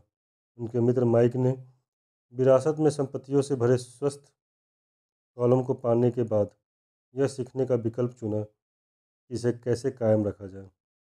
जो सामान्य स्थिति नहीं है, वह अमीर परिवार अपनी संपत्तियां अलग पीढ़ी को हस्तांतरित करते हैं। ज़्यादातर लोग अमीर ना बनने का विकल्प चुनते हैं। वे खुद को बताते हैं कि उनकी पैसे में कोई रुचि नहीं है या अभी वे छोटे हैं और उन्हें इस बारे में चिंता करने की कोई ज़रूरत नहीं है, या ऐसे ही असंख्य कारण। लेकिन ये बहाने उनका समय छीन लेते हैं, उनकी सबसे मूल्यवान संपत्ति, और सीखने से भी वंचित कर देते हैं। हम सबके पास हर दिन यह विकल्प होता है कि हम अपने समय और पैसे के साथ क्या करते हैं और अपने दिमाग में क्या भरते हैं।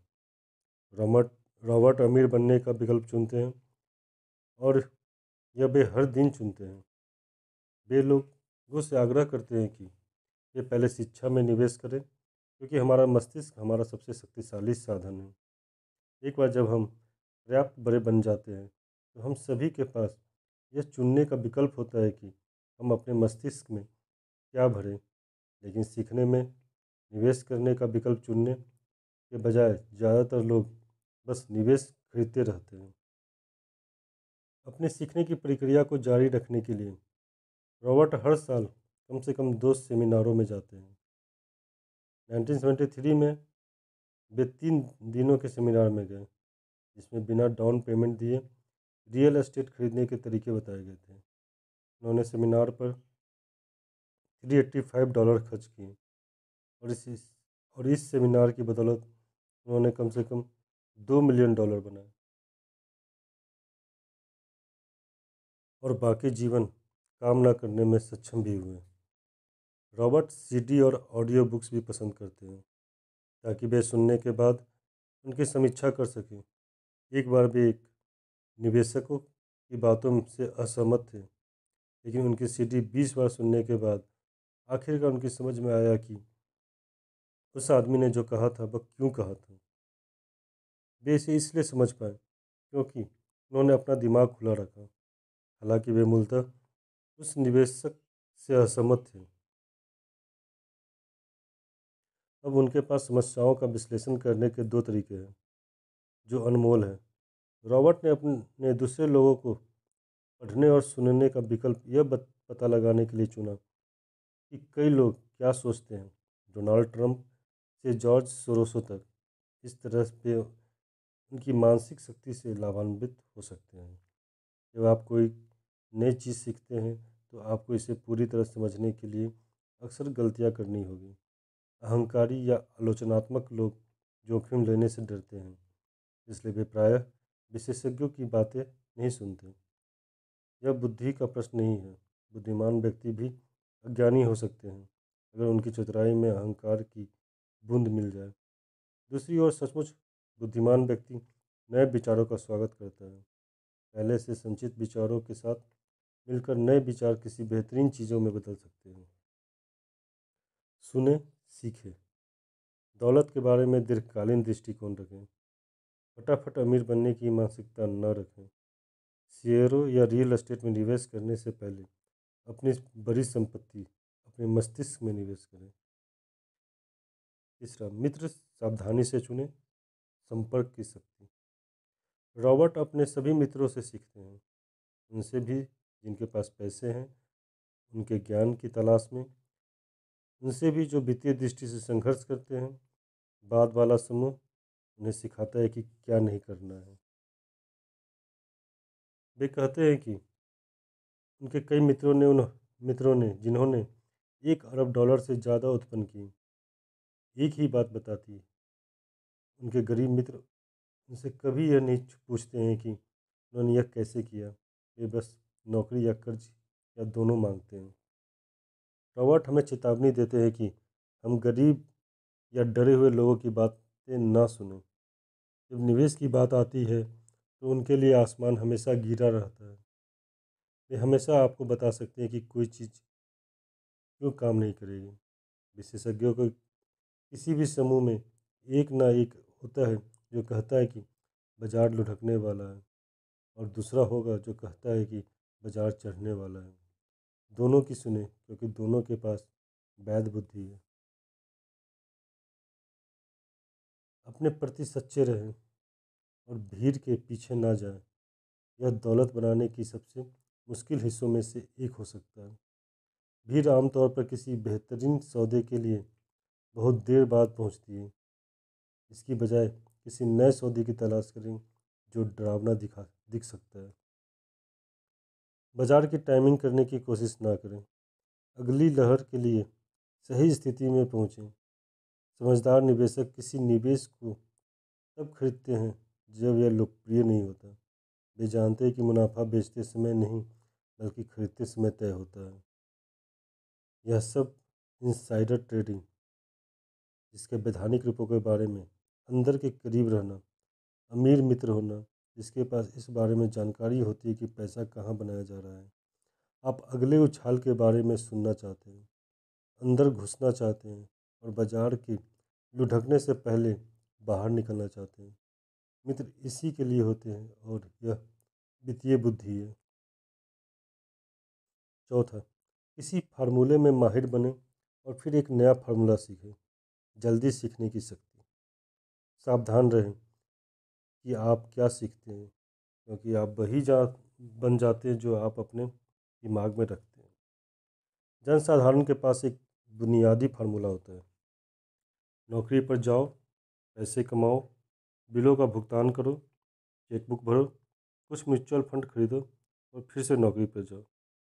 अगर आप पर्याप्त नहीं बना रहे हैं तो आपको फार्मूला बदलने की ज़रूरत है। वर्षों पहले रॉबर्ट एक वीकेंड क्लास में गए। रियल एस्टेट फ्लोअर्स कैसे खरीदें। उन्होंने एक फार्मूला सीखा और इस पर काम किया, जिस प्रक्रिया में उन्होंने कई मिलियन डॉलर कमाए। फिर वे नए फार्मूले की तलाश में गए। उन्होंने हमेशा नई जानकारी का सीधे उपयोग नहीं किया, लेकिन वे हमेशा सीखते रहे। फिर वे नए फार्मूलों की तलाश में गए। उन्होंने हमेशा नई जानकारी का सीधे उपयोग नहीं किया, लेकिन वे हमेशा सीखते रहे। कई कॉलेजों में वित्तीय नियोजन और पारंपरिक निवेश खरीदने पर कक्षाएं होती है। यह शुरुआत करने के लिए अच्छी जगह है, लेकिन रॉबर्ट हमेशा ज़्यादा तेज फार्मूले की तलाश में रहते हैं। वे कहते हैं कि इसलिए वे एक दिन में उससे ज़्यादा पैसे कमा सकते हैं जितने कई लोग अपने पूरे जीवन में नहीं कमा पाए। और यह ज़्यादा तेज फार्मूलों के बारे में ही नहीं है, बल्कि ज़्यादा तेज़ी से नए फार्मूले सीखने के बारे में भी है। पाँचवा, खुद को सबसे पहले पैसे दें। आत्म अनुशासन की शक्ति। सभी कदमों में आत्म अनुशासन में माहिर बनना सबसे मुश्किल हो सकता है। यदि यह आपकी संरचना का हिस्सा नहीं है, लेकिन व्यक्तिगत आत्म अनुशासन अमीरों, गरीबों और मध्य वर्गीय लोगों को अलग करने वाला सबसे बड़ा घटक है। संसार आपको चारों ओर थकाता है और आप पर दबाव डालता है, और अगर आप में वित्तीय दबाव झेलने लायक सहनशीलता नहीं है तो आप कभी अमीर नहीं बन पाएंगे। रॉबर्ट अपनी उद्यमिता कक्षाओं में विद्यार्थियों को सिखाते हैं कि किसी व्यवसाय को शुरू करने के लिए 3 सबसे महत्वपूर्ण प्रबंधन योग्यताएं कैश फ्लो का प्रबंधन, लोगों का प्रबंधन और व्यक्तिगत समय का प्रबंधन आदि होती है। ये सिर्फ उद्यमियों पर ही नहीं बल्कि हर एक पर लागू होती है, और इसमें से प्रत्येक योग्यता आत्म अनुशासन में महारत से बढ़ जाती है। हालांकि कई इस कथन को दोहराते हैं, खुद को सबसे पहले पैसे दें, लेकिन बहुत कम में इस पर अमल करने का अनुशासन होता है। धन के प्रवाह का अनुसरण करें और देखें कि कैसे ये व्यक्ति बिल चुकाने से पहले खुद को पैसे देते हैं। इसका यह मतलब नहीं है कि आप अपने बिलों को जिम्मेदारी से भुगतान नहीं करते। इसका तो बस यह मतलब है कि आप खुद को पहले पैसे देते हैं। आप देख सकते हैं कि बाकी हर एक को पहले पैसे देने से संपत्तियों वाले कॉलम में निवेश करने के लिए बहुत कम पैसे बचते हैं, या बिल्कुल ही भी नहीं बचते हैं। यह रॉबर्ट और कई दूसरे लोगों के साथ हुआ है। कई कई बार कैश फ्लो इतना नहीं था कि खुद को और बिलों को एक साथ भुगतान किया जा सके। फिर भी उन्होंने खुद को पहले पैसे दिए। इसमें आंतरिक दृढ़ता की जरूरत होती है। जब बिल वसूल करने वाले चिल्ला रहे हो, लेकिन यह संपत्तियों में निवेश को प्राथमिकता बनाता है और अमीर बनने की ओर ले जाता है। खुद को सबसे पहले सफलतापूर्वक पैसे देने के लिए नीचे दी गई बातें याद रखें। कभी भी भारी कर्ज में ना फंसें जिसे आपको चुकाना हो। अपने खर्च कम रखें, अपनी संपत्तियों को सबसे पहले बनाएं, इसके बाद ही कोई बड़ा मकान या अच्छी कार खरीदें। जब आपके पास पैसे की तंगी हो तो दबाव बढ़ने दें, लेकिन अपनी बचत या निवेशों में हाथ न डालें। दबाव का इस्तेमाल अपनी वित्तीय प्रतिभा को प्रेरित करने के लिए करें, ताकि यह ज़्यादा पैसे कमाने और आपके बिलों का भुगतान करने के लिए नए तरीके सोचें। इससे आपकी पैसे बनाने की योग्यता और वित्तीय बुद्धि दोनों ही बढ़ जाएगी। याद रखें कि यह नियम आत्मत्याग या वित्तीय अति संयम को प्रोत्साहित नहीं करता है। इसका मतलब यह नहीं है कि खुद को सबसे पहले पैसे दें और फिर भूखे मरें। जीवन आनंद के लिए है। अगर आप अपनी वित्तीय प्रतिभा का आहन करते हैं तो आपके पास जीवन की सारी चीज़ें हो सकती हैं। आप अमीर बन सकते हैं और अपने बिल को भी चुका सकते हैं। छठा, अपने ब्रोकर्स को अच्छे पैसे दें, अच्छी सलाह की सकते हैं। कई लोग डिस्काउंट ब्रोकर्स का इस्तेमाल करके या खुद के दम पर अपना मकान बेचकर कुछ डॉलर बचाने की कोशिश करते हैं। ये अच्छे पेशेवर व्यक्ति न सिर्फ अपना समय बचाते हैं बल्कि आपके लिए पैसे भी बनाते हैं। जानकारी अनमोल है। एक अच्छा ब्रोकर आपको जानकारी देगा लेकिन साथ ही वह आपको पैसा भी कमा कर देगा। उनसे सीखें। सच तो यह है कि आप उन्हें जितने पैसे देते हैं उसकी तुलना में उनके द्वारा दी गई जानकारी से आप ढेर सारा पैसा कमा सकते हैं। सभी ब्रोकर एक जैसे नहीं होते। उनसे बातचीत करके पता लगाए कि उनके पास कितनी ज़्यादा दाद या निवेश है। ऐसा ब्रोकर खोजें जिसके दिल में आपके सर्वश्रेष्ठ हित हो और उनके साथ न्यायपूर्वक बर्ताव करें। कंपनियों से कंपनियों में संचालक मंडल इसलिए होता है क्योंकि वे जानते हैं कि अपने से ज़्यादा स्मार्ट लोगों को आसपास रखना कितना मूल्यवान होता है। आपके पास भी एक संचालक मंडल होना चाहिए। सातवां, इंडियन गीवर बने। कुछ नहीं देकर कुछ पाने की शक्ति। जब पहले यूरोपीय निवासी अमेरिका में रहने गए तो एक सांस्कृतिक परंपरा की गलत समझ ने इंडियन गीवर शब्दावली उत्पन्न की। अगर किसी गोरे आदमी को ठंड लगती थी तो इंडियन उसे एक कंबल दे देते थे। श्वेत प्रवासी इसे उपहार मान लेता था और जब इंडियन कंबल वापस मांगता था तो उसे अक्सर बुरा लग जाता था। इंडियंस को भी बुरा लगता था जब उसे पता चलता था कि श्वेत प्रवासी कंबल वापस नहीं करना चाहता था। सौदा क्या था, यही समझने में गलती हुई थी। निवेश और संपत्ति वाले कॉलम के संदर्भ में इंडियन गिवर बनना कुंजी है, यानी अपना शुरुआती निवेश वापस पाएँ और जल्दी पाएँ।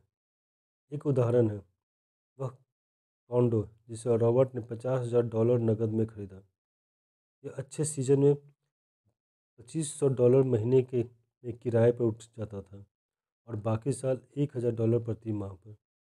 3 साल के भीतर उसने अपना पैसा चुका लिया। दरअसल रॉबर्ट के मूल $50,000 दोबारा उसकी जेब में पहुंच गए थे और यह संपत्ति उसके लिए हर महीने पैसे कमा रही। कुछ को जोखिम पसंद नहीं आता और वे अपना पैसा बचत खाते में रखना पसंद करते हैं, लेकिन वहाँ यह कुछ भी नहीं कमा रहा। उन्हें इसके साथ मुफ्त में कुछ भी नहीं मिलता। रॉबर्ट कहते हैं कि उनके प्रत्येक निवेश में एक अच्छा पहलू होना चाहिए।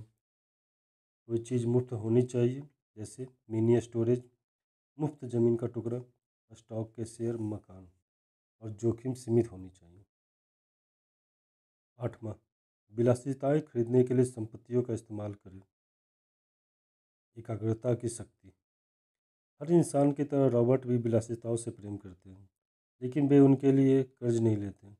इसके बजाय उन विलासिताओं को खरीदने लायक पैसा उत्पन्न करने के लिए वे अपने संपत्ति वाले कॉलम पर ध्यान केंद्रित करते हैं। वे एक मित्र का उदाहरण देते हैं जिनका किशोर बेटा कार खरीदना चाहता था।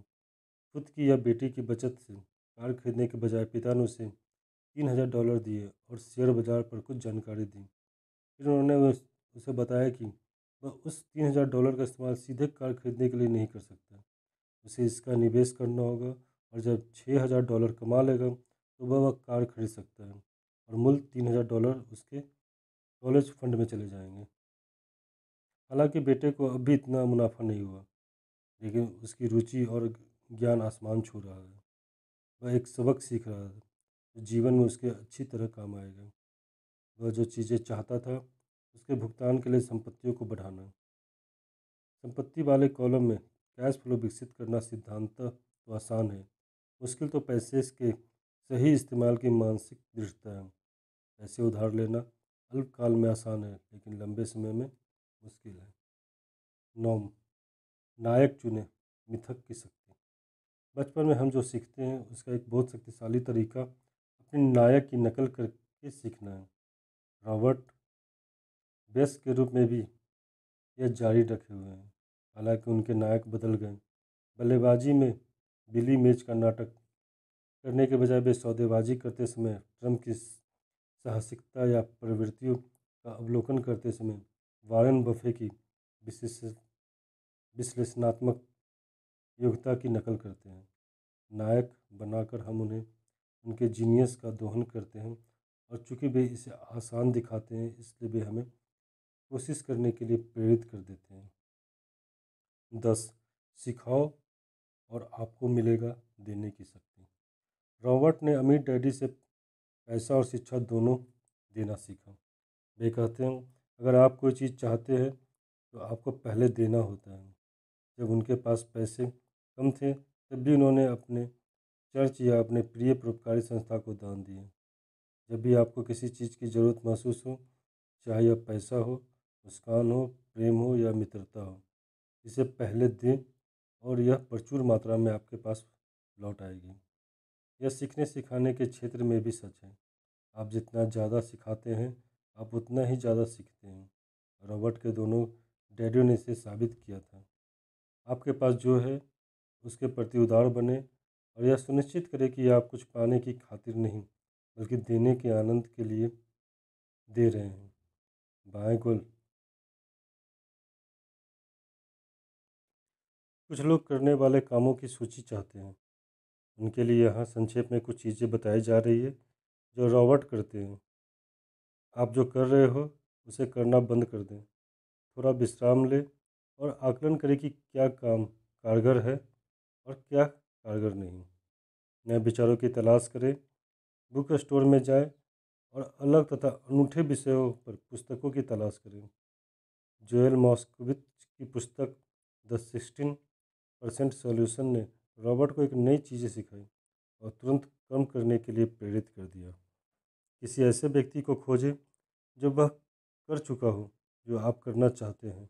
उसे लंच पर ले जाए और उससे उस कारोबार की बारीकियां सीखने तथा सलाह लें। कक्षाओं में जाएं, पढ़ें और सेमिनारों में जाएं। रॉबर्ट अखबारों और इंटरनेट पर नई रोचक कक्षाओं की तलाश करते हैं। बहुत सारे प्रस्ताव दें। आपको पता नहीं होता कि सही भाव क्या है जब तक कि आपके सामने दूसरा पक्ष ना हो। जो सौदा करना चाहते हैं ज़्यादातर बेचने वाले बहुत ज़्यादा पैसे मांगते हैं। यह दुर्लभ होता है कि कोई विक्रेता इतना कम भाव मांगे जो उस चीज़ के मूल्य से कम हो। यह आनंददायक होता है और केवल एक खेल है। प्रस्ताव देते रहें, कोई हाँ कह सकता है। एक महीने में एक बार एक निश्चित इलाके में 10 मिनट तक जॉगिंग करें। पैदल घूमें या कार से जाएं। रॉबर्ट ने अपने कुछ सर्वश्रेष्ठ रियल एस्टेट निवेश इसी तरह पाए। वे एक साल तक एक निश्चित इलाके में जॉगिंग करते थे और परिवर्तन की तलाश करते थे। उनके लिए सौदे में मुनाफे के लिए दो तत्व होने चाहिए, अच्छा सौदा और परिवर्तन। बहुत सारे अच्छे सौदे होते हैं लेकिन परिवर्तन ही अच्छे सौदे को लाभकारी अवसर में बदलता है। इसमें हर महीने केवल चंद मिनटों की ज़रूरत होती है और वे कोई दूसरी चीज़ें करते समय यह करते हैं जैसे व्यायाम करना या स्टोर आते जाते समय।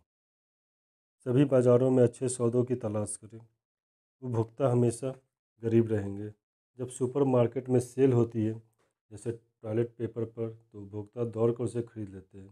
लेकिन जब मकान या शेयर बाज़ार में सेल लगती है जिसे अक्सर क्रैश या करेक्शन कहा जाता है तो वही उपभोक्ता उसका अक्सर दूर भागता है। याद रखें मुनाफा बेचते समय नहीं बल्कि खरीदते समय कमाया जाता है। अच्छे सौदों की तलाश सही जगह पर करें। एक पड़ोसी ने $1,00,000 में एक कंडोमिनियम खरीदा। रॉबर्ट ने उसके बगल में ही उसी जैसा कंडोमिनियम $50,000 में खरीद लिया। उसने रॉबर्ट को बताया कि वह भाव बढ़ने का इंतज़ार कर रहा है। रॉबर्ट ने उसे जवाब दिया कि फ़ायदा बेचते समय नहीं बल्कि खरीदते समय होता है। उसने एक रियल एस्टेट ब्रोकर के जरिए इसे खरीदा था जो खुद किसी जायदाद की मालकिन नहीं थी।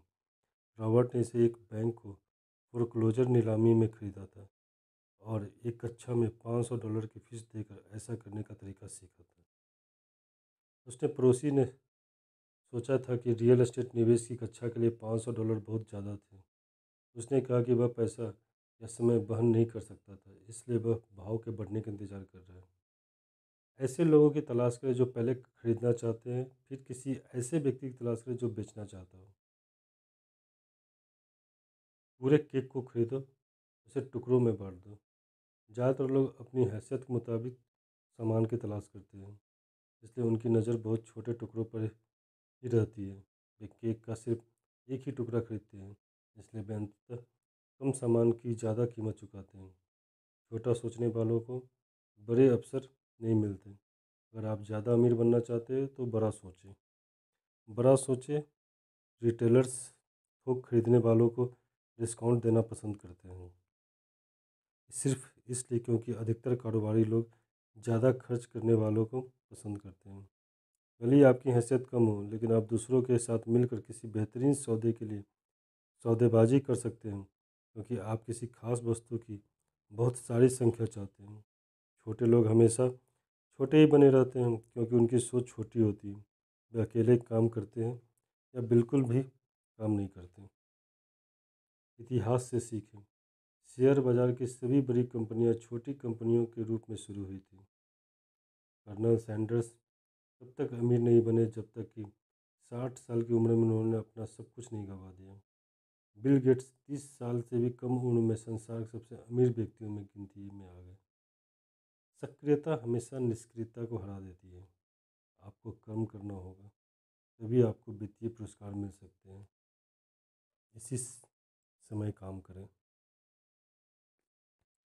यह पुस्तक लिखने के पीछे रॉबर्ट का मुख्य उद्देश्य यह जानकारी देना था कि बढ़ी हुई वित्तीय बुद्धि का इस्तेमाल करके जीवन की कई आम समस्याओं को कैसे सुलझाया जा सकता है।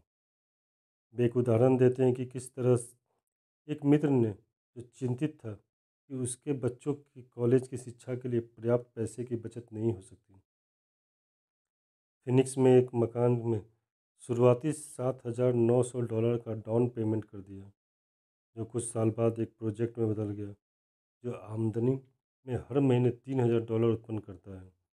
इसे शुरू करने के लिए बस थोड़े से पैसे और वित्तीय बुद्धि की जरूरत पड़ी। पैसे के बारे में शिक्षा और बुद्धिमत्ता महत्वपूर्ण है।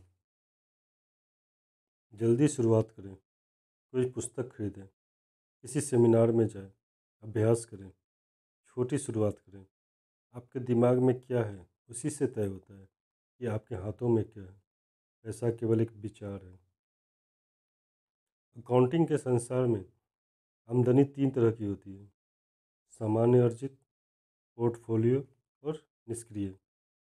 ज़्यादातर मामलों में निष्क्रिय आमदनी रियल एस्टेट निवेशों से प्राप्त होती है। पोर्टफोलियो आमदनी वह है जो शेयर और बॉन्डों और जैसे पेपर एसेट्स से प्राप्त होती है। टैक्स अर्जित आमदनी पर सबसे ज़्यादा और निष्क्रिय आमदनी पर सबसे कम लगता है। जैसा अमीर डैडी कहते हैं, सरकार उस आमदनी पर ज़्यादा टैक्स लगाती है जिसके लिए आप कड़ी मेहनत करते हैं। यह उस आमदनी पर उतना टैक्स नहीं लगाती जिसके लिए आपका पैसा कड़ी मेहनत करता है। रॉबर्ट की दूसरी पुस्तक rich dad's cash flow quadrant में वे व्यवसाय के संसार के 4 प्रकार के लोगों के बारे में बताते हैं: कर्मचारी, सेल्फ एम्प्लॉयड, बिजनेस मालिक और निवेशक, और लोग अपना क्वाड्रेंट कैसे बदल सकते हैं। रिच डैड सीरीज की तीसरी पुस्तक rich dad guide to investing में रॉबर्ट अर्जित आय को निष्क्रिय और पोर्टफोलियो आय में बदलने के महत्व पर ज़्यादा विस्तार से बात करते हैं। रॉबर्ट और किम के बोर्ड गेम्स इस शिक्षा को जारी रखते हैं और वह सिखाते हैं जो पुस्तक नहीं सिखा सकती। Cash flow games for adults और कैश फ्लो किड्स अर्जित आय को निष्क्रिय और पोर्टफोलियो आय में बदलने की बुनियादी निवेश योग्यताएं सिखाने के लिए तैयार किए गए हैं। यह अकाउंटिंग और वित्तीय साक्षरता के सिद्धांत भी सिखाते हैं। कैश फ्लो 202 कैश फ्लो 101 का उन्नत संस्करण है और यह तकनीकी निवेश के सिद्धांत सिखाता है। तकनीकी निवेश में उन्नत ट्रेडिंग तकनीकें शामिल है, जैसे short selling, call options, put option और स्ट्रेडल्स। जो व्यक्ति इस उन्नत तकनीकों को समझ लेता है वह पैसे कमा सकता है, चाहे शेयर बाजार ऊपर जाए या नीचे जाए। तीनों आयों के में फ़र्क जानना और अलग अलग आय पाने की निवेश योग्यता सीखना और उस व्यक्ति के लिए बुनियादी शिक्षा है जो भारी दौलत और वित्तीय स्वतंत्रता हासिल करना चाहता है।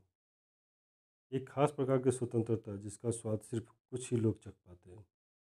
आप सभी को दो महान उपहार दिए गए हैं, आपका दिमाग, आपका समय। इनका मनचाहा उपयोग या सदुपयोग करना आप पर निर्भर करता है। आपके हाथ में आने वाले हर डॉलर से आपको और सिर्फ आपको अपनी तकदीर तय करने की शक्ति मिलती है। हर दिन हर डॉलर के साथ आप अमीर, गरीब या मध्यवर्गीय बनने का निर्णय लेते हैं। यह ज्ञान अपने बच्चों को देने और उन्हें उस संसार के लिए तैयार करने का विकल्प चुनें जो इसका इंतज़ार कर रहा है।